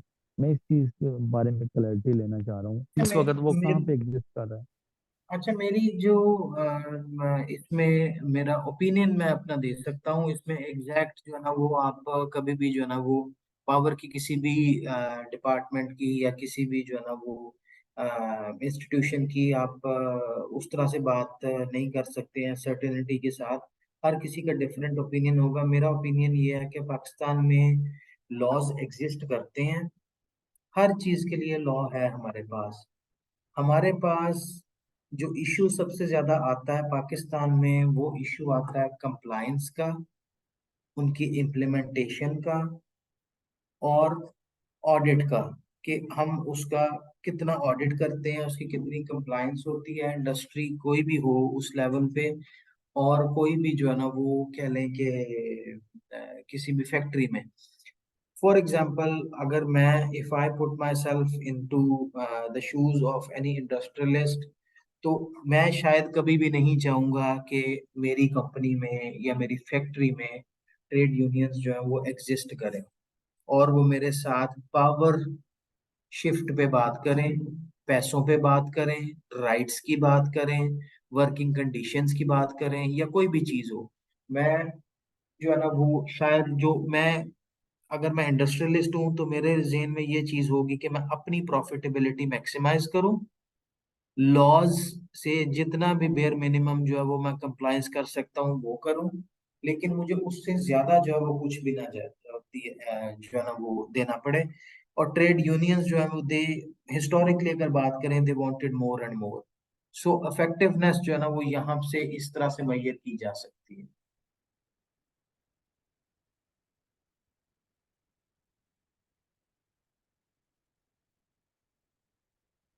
अच्छा, एक बहुत इंटरेस्टिंग कंट्री है, अगर हमने कभी भी इंडस्ट्रियल रिलेशंस जो है वो हमने स्टडी करने हो, या उसकी केस स्टडीज देखनी हो, या उसकी इम्प्लीमेंटेशन देखनी हो, और कैसे पावर शिफ्ट आया उसमें डिफरेंट फेजेस में, तो हम जो है वो यूके को जो है ना वो बहुत अच्छी तरह से स्टडी कर सकते हैं। इसमें कब किस तरह से मार्गरेट थैचर के एरा में क्या हुआ, उसके बाद क्या हुआ, उससे पहले क्या सिचुएशन थी, कितनी बड़ी इंडस्ट्रीज थी यूके में, और किस तरह से जो है ना वो नेशनलाइज हुई, या किस तरह से वो ट्रेड यूनियंस जो है वो खत्म हुई, किस तरह से जो है ना वो सारे लेबर रिलेशंस के इश्यूज वहां पे रेस हुए।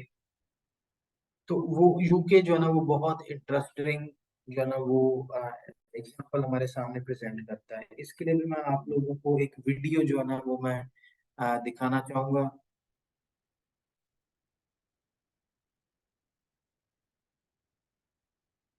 Hi, and in this video what we're going to start looking at is Harold Wilson's relationship with the unions 1964 to 1970. When you look at the success or failings of any government, particularly when we're looking at modern British history, their relationship with unions, their relationship with industry is absolutely fundamental. It's one of those measures that we always use, and therefore we're going to look at this now with Wilson 1964, 1970 and his relationship with unions. अच्छा, इस video में सिर्फ जो है ना वो जो एक कह लें कि एरा की बात की गई है, वो हैरोल्ड विल्सन के एरा की बात की गई है, which was the former prime minister of the United kingdom.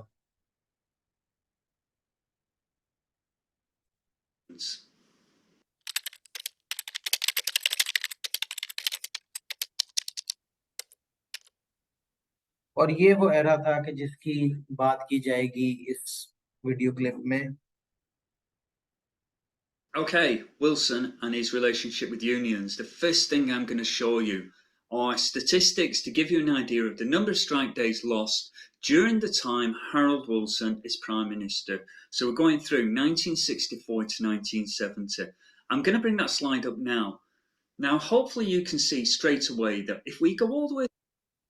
अच्छा, इसमें एक बड़ा इंटरेस्टिंग जो है वो कह लें कि जो फिगर्स प्रेजेंट किए गए हैं उसमें सबसे पहले के स्ट्राइक्स कितनी हुई हैं, किस साल में हुई, और वर्किंग डेज कितने लॉस्ट हुए।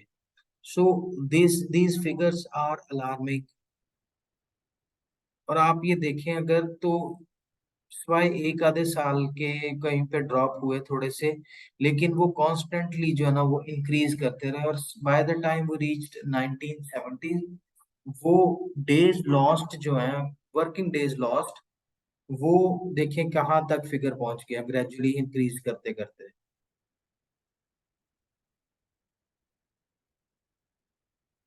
through to late 1967. So 1964, 1967, number of strike days lost doesn't increase dramatically. Number of strikes, no significant change. But as soon as we get to 68, as soon as we get to 69, we see the number of days lost is rising dramatically, particularly as we get through to 1970. Significantly, the number of strike days, the number of strikes isn't increasing by the same number. So that's really good evidence to show you that the strikes are now carrying on for a longer period of time. Harold Wilson has got a problem that he needs to solve. So it is clear now that one of the issues Harold Wilson has is sorting out the strikes, which has a direct impact on the economy. Don't forget, Harold Wilson needs to resolve the balance of payments. The balance of payments is in deficit. That means that Britain is importing more than it's exporting. If workers are going on strike, factories aren't going to be producing things. That means that we're not going to be able to export things because they're not being made. Harold Wilson needs to resolve this. He's got a big problem on his hands. I've brought up a slide in front of you to help now understand some of those key issues. And we've talked about this 1966 and this relationship with the unions is beginning to deteriorate. Our example of that are the increasing number of strikes, particularly by the seamen and by the dockers, and this impact it has on the economy. What you need to also understand is during this period, you had what were called wildcat strikes. This is a period when workers would go on strike in a factory literally at a moment's notice, at the drop of a hat. There would be no warning, there would be no ballot, it would be a decision that would be made, and the workers would then immediately walk out. And it could be on a varying number of issues. It might be unsafe. एक terminology में explain कर दूं, wild cat strikes. तो wild cat strikes ये होता है कि जिस तरह मैंने पहले कहा कि हर ट्रेड यूनियन का एक तरह से एक प्रेसिडेंट होता है, उसके बाद जो है ना वो एक पूरी जो है ना वो उनकी लेयर होती है जो उनकी भी मैनेजमेंट देखती है।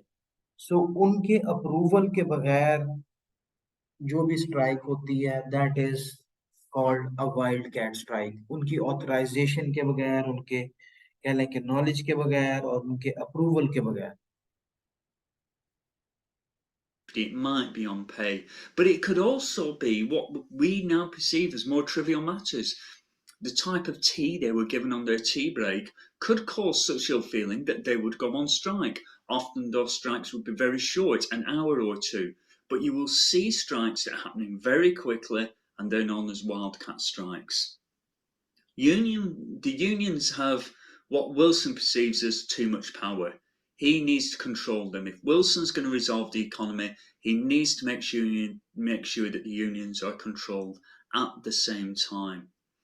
But Wilson has been on the far left of the party, particularly if you think back to when he was with Bevan. He resigned with Bevan over the issue of NHS charges, yet he's moved his position. He's taken a more centrist approach, and he starts to actually become critical of unions. That alienates him from some members of the Labour Party. And I'll bring up in front of you now extract from two speeches that Wilson makes in the House of Commons, 1966, June 1966. We've got the seamen workers on strike, we've got the dockers going on strike, and then Wilson says this in the House of Commons.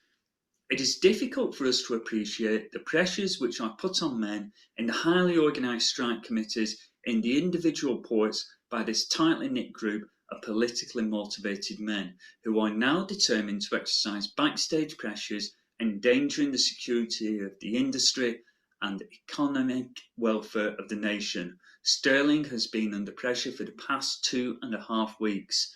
After an improvement in the early weeks of May, we were blown off course by the 7 weeks Siemens strike.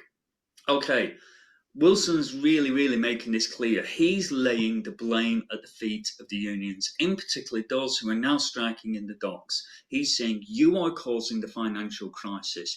You need to be controlled.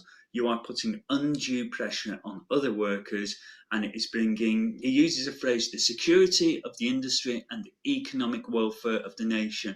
These are really strong words that Wilson's using. And this is a Labour MP being very critical of unions. So you need to think about how is that going to play with the Labour Party. Don't forget the unions fund a lot of MPs at this time.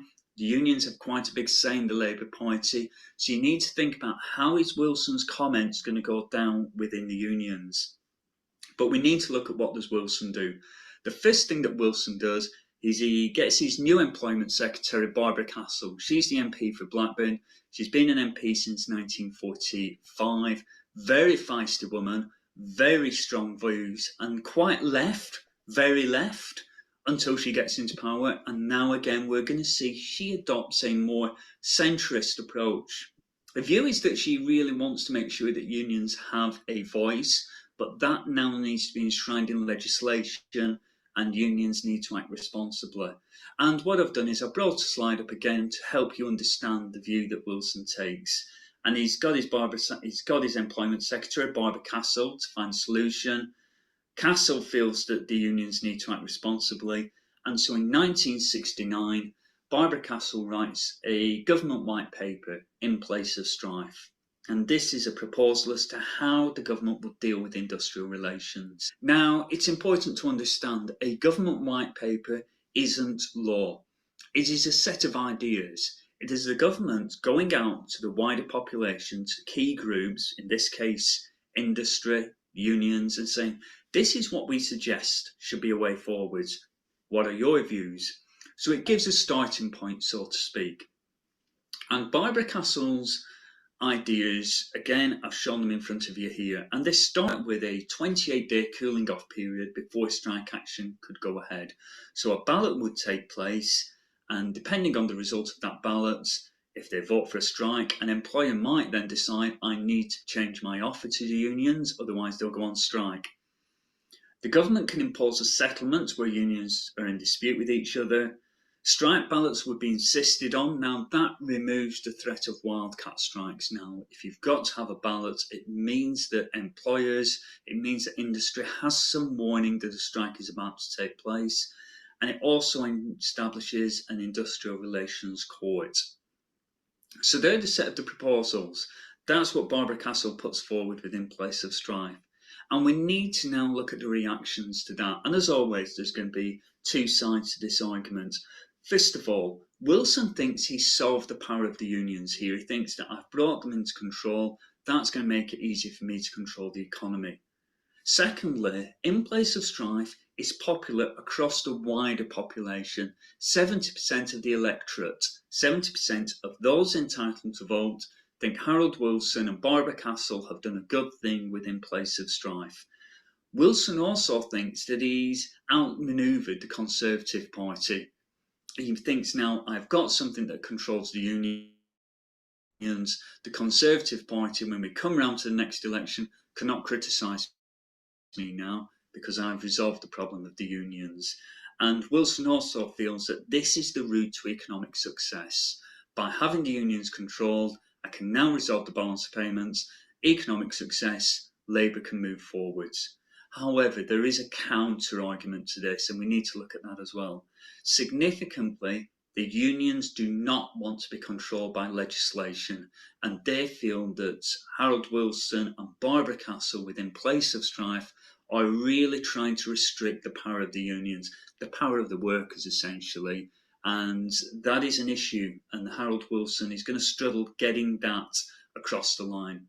Many Labour MPs who have strong ties with the unions, who are funded by the unions, disagree with what Wilson is doing, because they know, these MPs know, that they rely on union funding to fight their elections, to run their offices.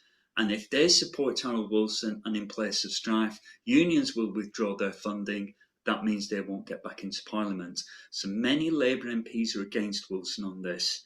The Labour cabinet is split as well. Don't forget, Harold Wilson does like to play people off against each other. He's made a few enemies in the process.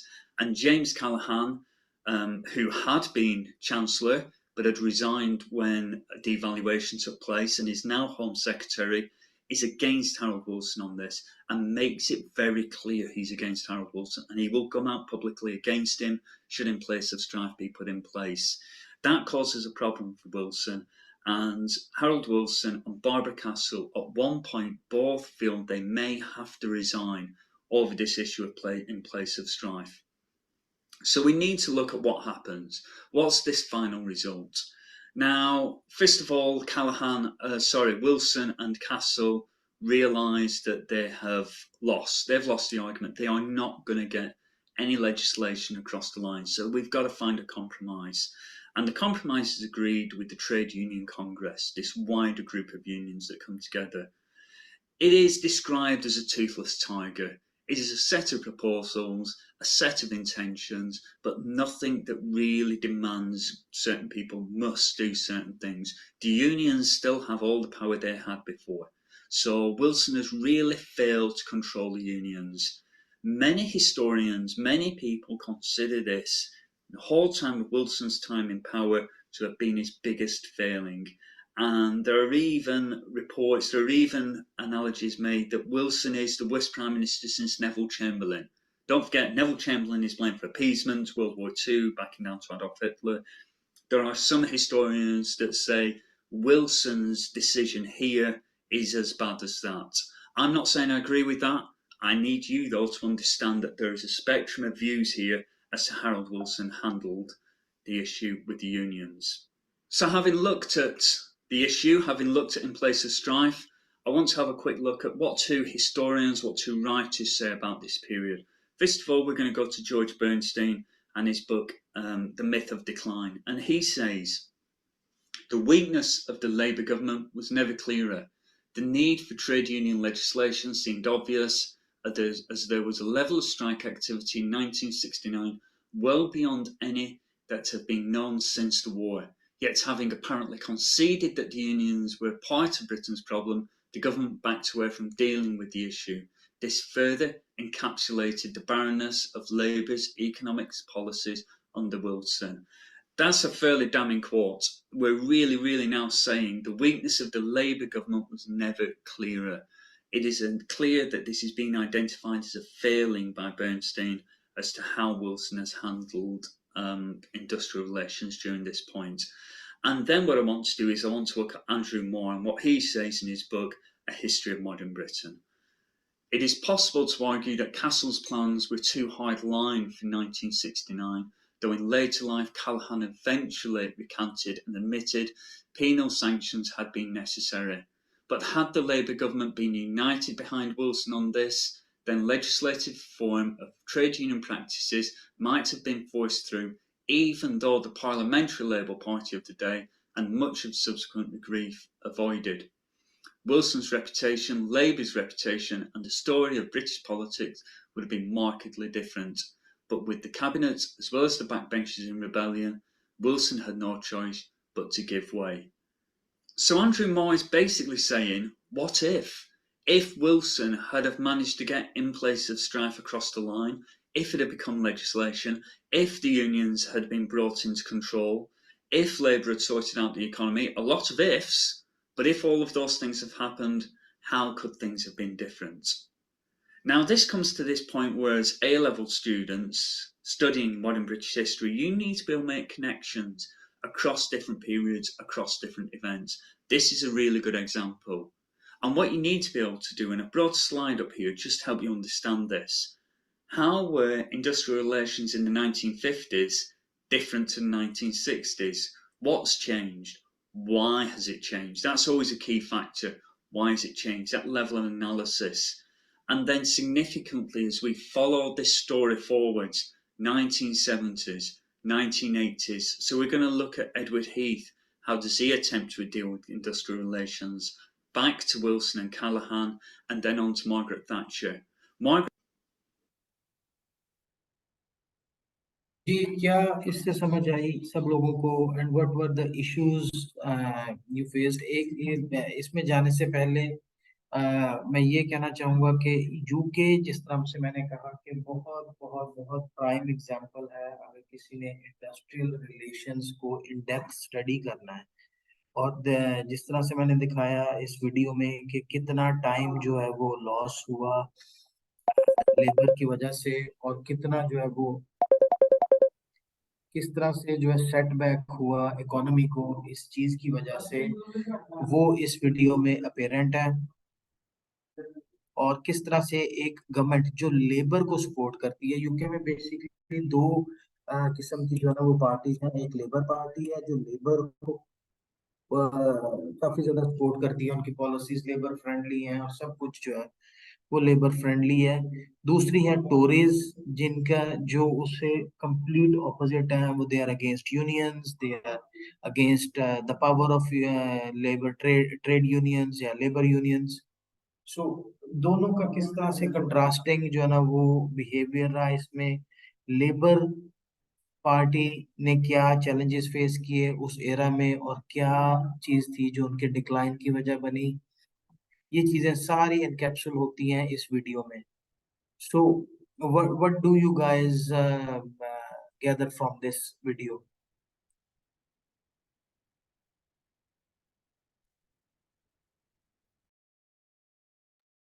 जी, कोई और chip in करना चाहेगा?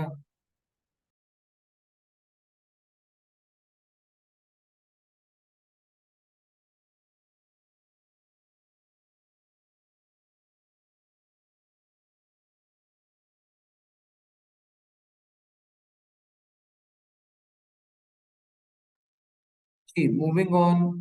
एक बहुत interesting जो है वो recommended reading जो है वो मैं कहूँगा, एक छोटे से जो है ना वो कह ले के प्रोफाइल एक बंदे ने लिखा है पाकिस्तान के बारे में।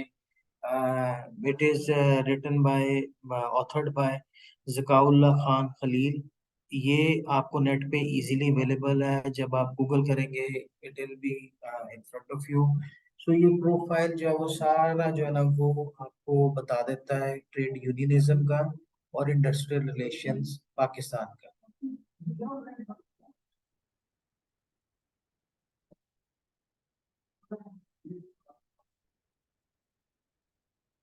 Thank you very much. अब जिस तरह से जो है ना वो एक हमारा पैटर्न चलता आ रहा है, सब जो है ना वो कोई जो है ना वो डिस्कस करना चाहे कि किस तरह से उनकी ऑर्गेनाइजेशन में यूनियंस का अफेक्ट है और how they go about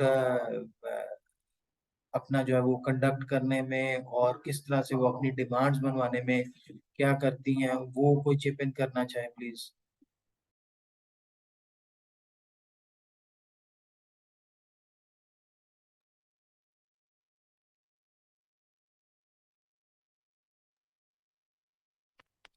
hello. जी जी बिल्कुल ऑडिबल है, आप बात करें। हेलो। जी जी, आपकी आवाज सुनाई दे रही है। जी सर। सर मैंने एक चीज़ ऐड करनी थी। कुछ जो इंडस्ट्रीज हैं जिनमें यूनियंस हैं और उसके बाद मैनेजमेंट के डिस्क्रिप्शंस पे एक और यूनियन जनरेट की जाती है और फिर बाद में सीबीए जनरेट किया जाता है। जी और जो डिसीजन मेकिंग की जो पावर्स होती हैं वो सीबीए के पास हैं। तो सीबीए जो है वो मैनेजमेंट के डिस्क्रिप्शन के ऊपर जनरेट होती है और मैनेजमेंट ही उसको ट्रीट कर रही होती है। तो इस तरह की जो यूनियंस होती हैं उसको वो पॉकेट यूनियन के तौर पे चला रहे होते हैं। तो इसमें क्या मतलब जो वैल्यू एडिशन की तरफ जाएंगे, और जैसे सर कह रहे थे कि सीओडी वगैरह चार्टर ऑफ डिमांड यूनियंस वगैरह पेश करती हैं, लेकिन अगर यूनियन जो है पॉकेट यूनियंस ही हैं तो वो तो मैनेजमेंट के डिस्क्रिप्शन के ऊपर काम कर रही होती हैं। तो इस सिनेरियो के अंदर किस तरह से दूसरी जो यूनियन है उनके इफेक्टिव रोल्स होंगे, तो फिर थोड़ा सा ऐड कीजिएगा।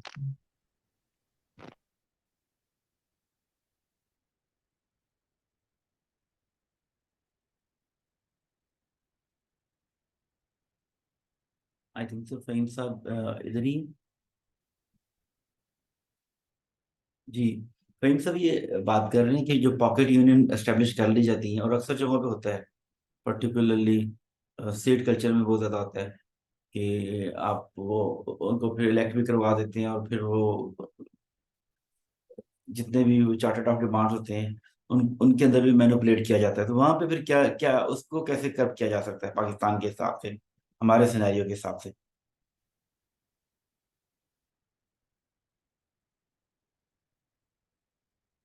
आई think.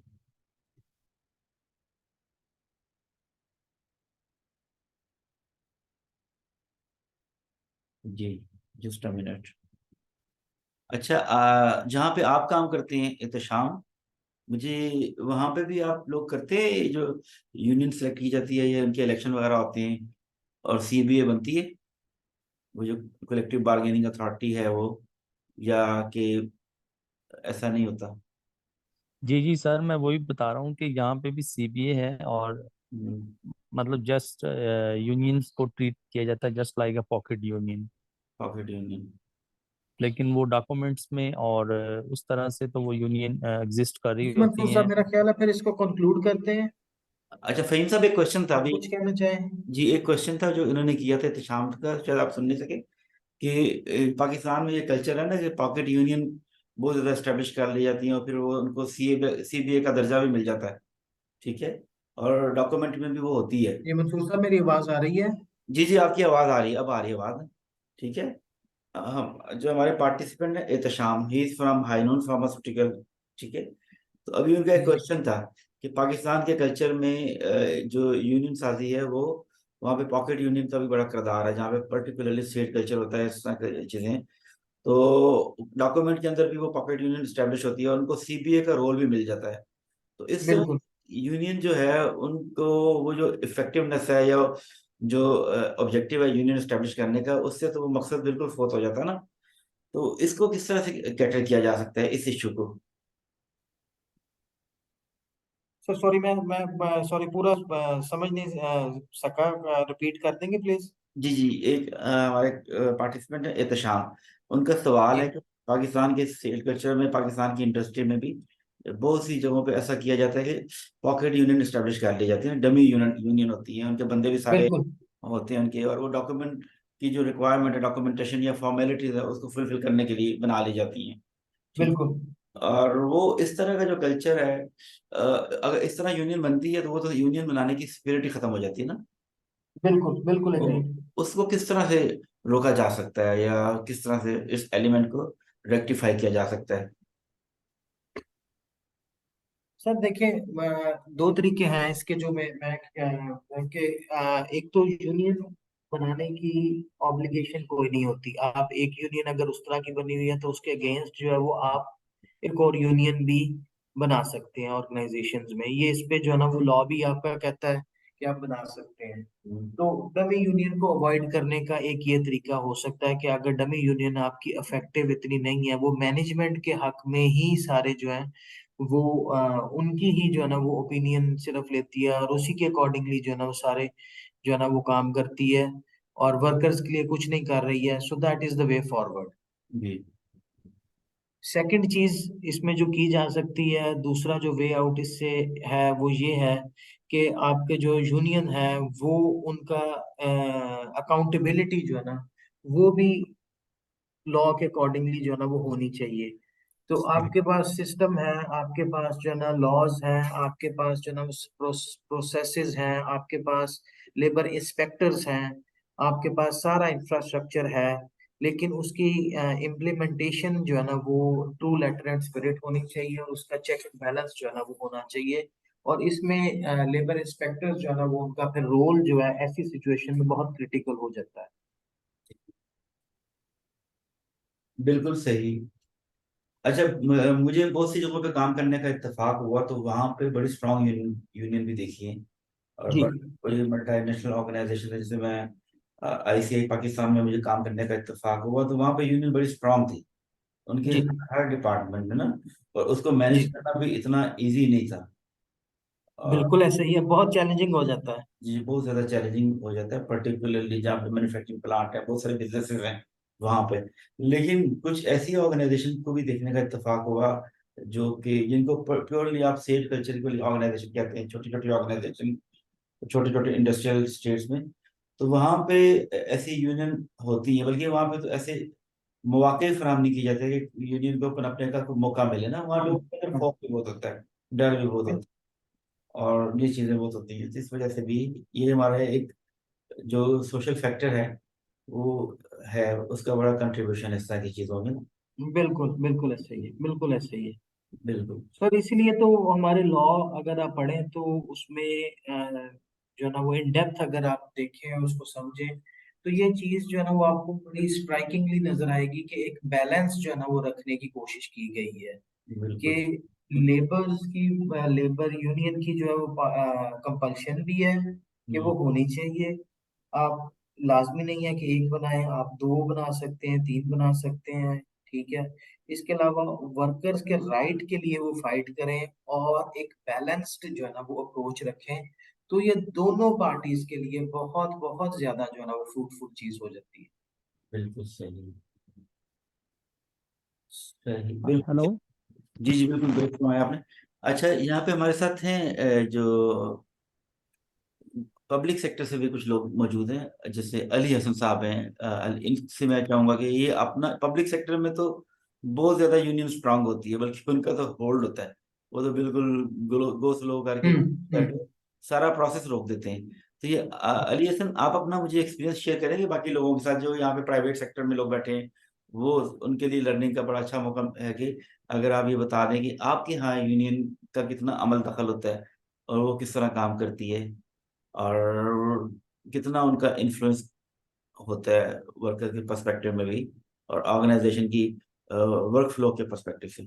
Ji Ali Hasan, please अगर आप सुन रहे हैं तो जरा जवाब दीजिएगा। अस्सलाम वालेकुम सर। अच्छा सर, मेरी तबीयत आज काफ़ी ज़्यादा ख़राब थी, इसकी वजह से मैं ज़रा घर भी वापस आ गया काम से, अपने शहर चला गया हूँ, तो मैं लेक्चर भी ज़रा सारा सुन नहीं पाया हूँ। तो सर थोड़ा सा यही कहूँगा कि मैं अपनी ऑर्गेनाइजेशन में बिल्कुल अभी एंट्री लेवल के ऊपर हूँ, तो मैंने इतना चीज़ों को नहीं देखा, लेकिन डेफिनेटली यहाँ पे जो ना वो यूनियंस मौजूद है। ठीक है। यानी डिफरेंट कैडर्स के लोग हैं।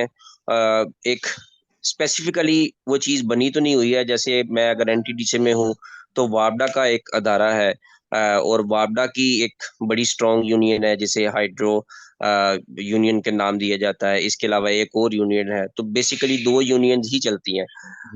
हमारी अपनी ऑर्गेनाइजेशन की कोई इस तरह से स्पेसिफिक जो है ना वो यूनियन नहीं है, लेकिन डिफरेंट कैडर्स के जो लोग हैं, जैसे ड्राइवर्स हैं, उनकी एक अपनी यूनियन है छोटी मोटी, जो कि उन्होंने इनफॉर्मली तौर पे बनाई हुई है। तो इस तरह से कुछ कैडर्स हैं जो कि बड़े स्ट्रांग हैं। ठीक है। और जब वो कुछ करने पे आते हैं तो वो फिर जाहिर बात है सारी चीजें इस तरह से बंद होती हैं कि वो उस तरह से आपके काम वगैरह जो ना वो नहीं हो पाते हैं। बहरहाल इस तरफ थोड़ा सा यूनियन वाला माहौल कम है, लेकिन वापडा के अंदर एक फुल फ्लैज जो ना वो यूनियन पाई जाती है, और उसका बड़ा फेमस नाम भी है, मुझे अच्छे से नहीं याद क्योंकि मेरा इतना इस मतलब थोड़ा सा एक्सपीरियंस भी नहीं है, और मैं यहाँ पे बिल्कुल एंट्री लेवल के ऊपर ही आया हूँ अभी, और न्यू यानी इंडक्टी, इतना पुराना नहीं हूँ यहाँ पे। तो इतना मुझे इस हवाले से जो है ना वो इल्म नहीं है। यहाँ पे हमारे दूसरे भी दोस्त होंगे, मैडम शैला हैं, उनसे अगर वो यहाँ पे हैं तो उनसे पूछें, वो इस बारे में शायद आपको ज्यादा बेहतर बता सकें। बहुत शुक्रिया। वापटा की यूनियन किसी जमाने में बड़ी स्ट्रांग होती थी, अभी भी बड़ी स्ट्रांग है। अगर फहीम साहब आप लाहौर में निस्बत रोड पे गए होंगे ना, जहाँ पे हरीसे की दुकान है, वहाँ पे एक बख्तियार लेबर हॉल है। तो जो इसके फाउंडर थे वापटा के यूनियन के, बशीर बख्तियार उनका नाम था, और अब वो तो खैर फोत हो चुके हैं, लेकिन उन्हीं की लेगेसी चलती चली जा रही है। उनका बेटा फिर आया, फिर आगे और लोग आ गए ना, तो वापटा की यूनियन बड़ी स्ट्रांग रही है और अभी भी बहुत ज्यादा स्ट्रांग है। उस तरह पीआईए के अंदर भी यूनियन बड़ी स्ट्रांग रही है। एक पीपल्स यूनियन थी, पीपल्स हाँ यूनियन जी, हाँ जी, की एक प्यासी है ना, जो हाँ कि जी, हाँ जी, उसकी ओपोनेंट थी। उसके अलावा पायलट्स की भी एक यूनियन एस्टेब्लिश हुई थी। आपने देखा था पीआईए में जब भी कोई हाँ मजे जी, लेने की कोशिश की, तो पालपा के नाम से एक यूनियन एस्टेब्लिश होगी जी, जो सिर्फ पायलट्स ने अपनी यूनियन बना ली। हालांकि पायलट्स तो उस लेबर की कैटेगरी में नहीं आते, लेकिन उन्होंने हाँ एस्टेब्लिश जी, करके गो स्लो का प्रोसेस किया, और उसकी हाँ वजह जी, से उन्होंने बिल्कुल, यानी कि अपनी फ्लाइट ऑपरेशन को बिल्कुल खत्म कर दिया, रोक दिया। ऐसा भी हाँ इशू हाँ जी, हुआ है। हाँ जी। तो ये का तो सर वो कह लें कि काफी जो है ना वो टाइम टू टाइम जो है ना वो इश्यूज सामने आते रहते हैं, काफी बड़े हम्म, हाईलाइट होते रहते हैं न्यूज में, हर 3-4 महीने बाद, 6 महीने बाद। जी जी।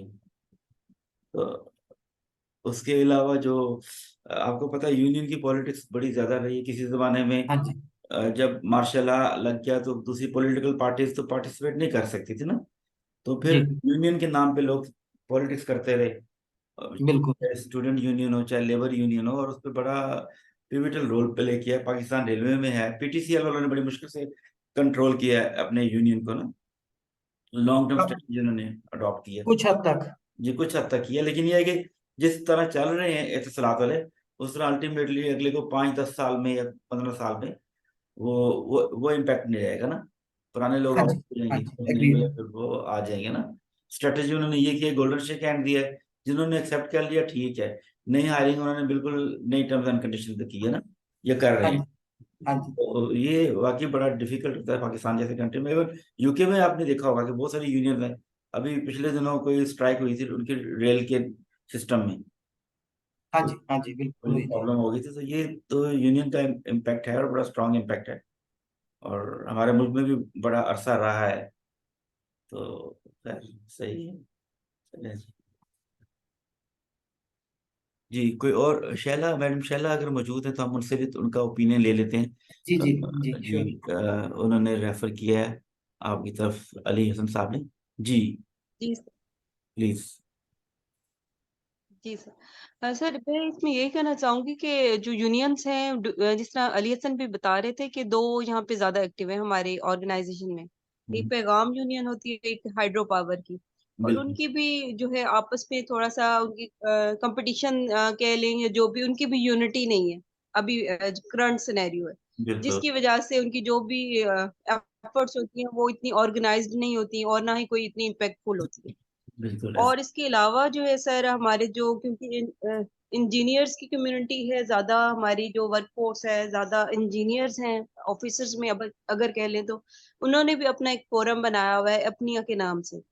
सही। उसमें जो सारे इंजीनियर्स हैं एनटीडीसी के, वो सारे उसपे मतलब उनको रिप्रेजेंट करते हैं, और वो भी अपने उनके जो भी इश्यूज होते हैं टाइम टू टाइम, या जो उनको डिस्क्रिमिनेशन लगती है कि प्रोविंशियल गवर्नमेंट्स में जो अलाउंसेस मिल रहे हैं या बेनिफिट्स मिल रहे हैं इंजीनियर्स को, और फेडरल एक एंटिटी है जो हमारी एनटीडीसी की है, उसमें अगर कोई डिस्पैरिटी है तो वो उसको हाईलाइट करते रहते हैं, और उसको कुछ ऑर्गेनाइज्ड एफर्ट करने की कोशिश करते हैं, लेकिन वो भी ऐसे इतने इफेक्टिव नहीं है।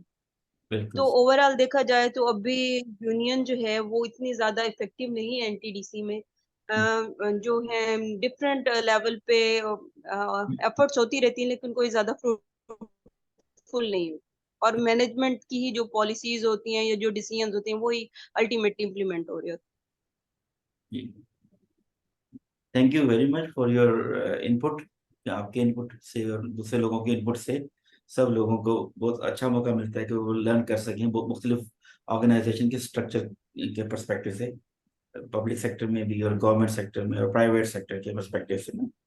तो ये वाकई आप बता रही हैं, जो वापटा में भी यूनियन है हाइड्रो और पैगाम, एक लेफ्ट विंग होता है एक राइट विंग होता है। ये बहुत सोवियत यूनियन का जो थे ना वो उससे चली आ रही है, वहां से ये कंसेप्ट हाँ आया जी। तो बहुत ज्यादा इमर्ज हो गया ना। हाँ तो जी। राइट वालों को मौका मिल गया वो पैगाम में चले जाएं, लेफ्ट वालों को मौका मिल गया कि वो सोशलिस्ट विंग को ही है उसमें चले जाएं। Right, thank you thank you. हैं। Thank you sir.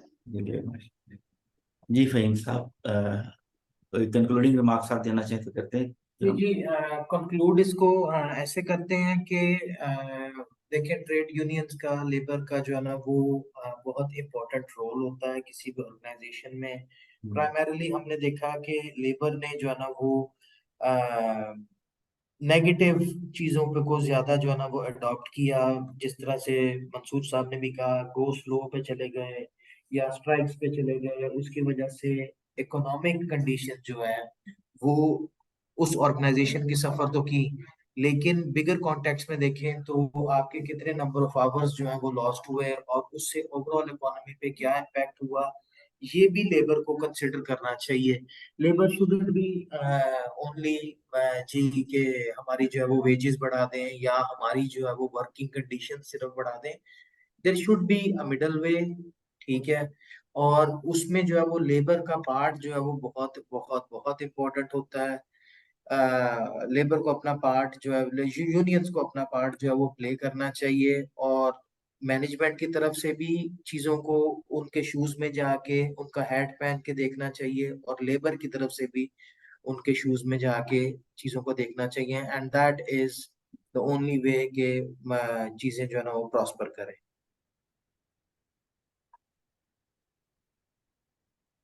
जी बिल्कुल, बहुत शुक्रिया, thank you very much Faheem साहब आपके आज के सेशन के लिए। इंशाल्लाह कल मुलाकात होगी आप लोगों से। और इंशाल्लाह। जी, और फिर हम आपका जो आज का लर्निंग मटेरियल है वो भी आपके साथ शेयर कर दिया जाएगा। जी फिर हम कल बात करेंगे लेबर लॉ के हवाले से। राइट, इंशाल्लाह। Thank you, have a nice day. Thank you जी, टेक केयर, अल्लाह हाफिज। इस नोट पे कंक्लूड करते हैं कि Pakistan has won the match. अच्छा, जीत तो चुके हैं हाँ, best wishes for the tournament इंशाल्लाह। थैंक यू इंशाल्लाह। Thank you for your time Mansoor साहब। जी, अल्लाह हाफिज। अल्लाह हाफिज।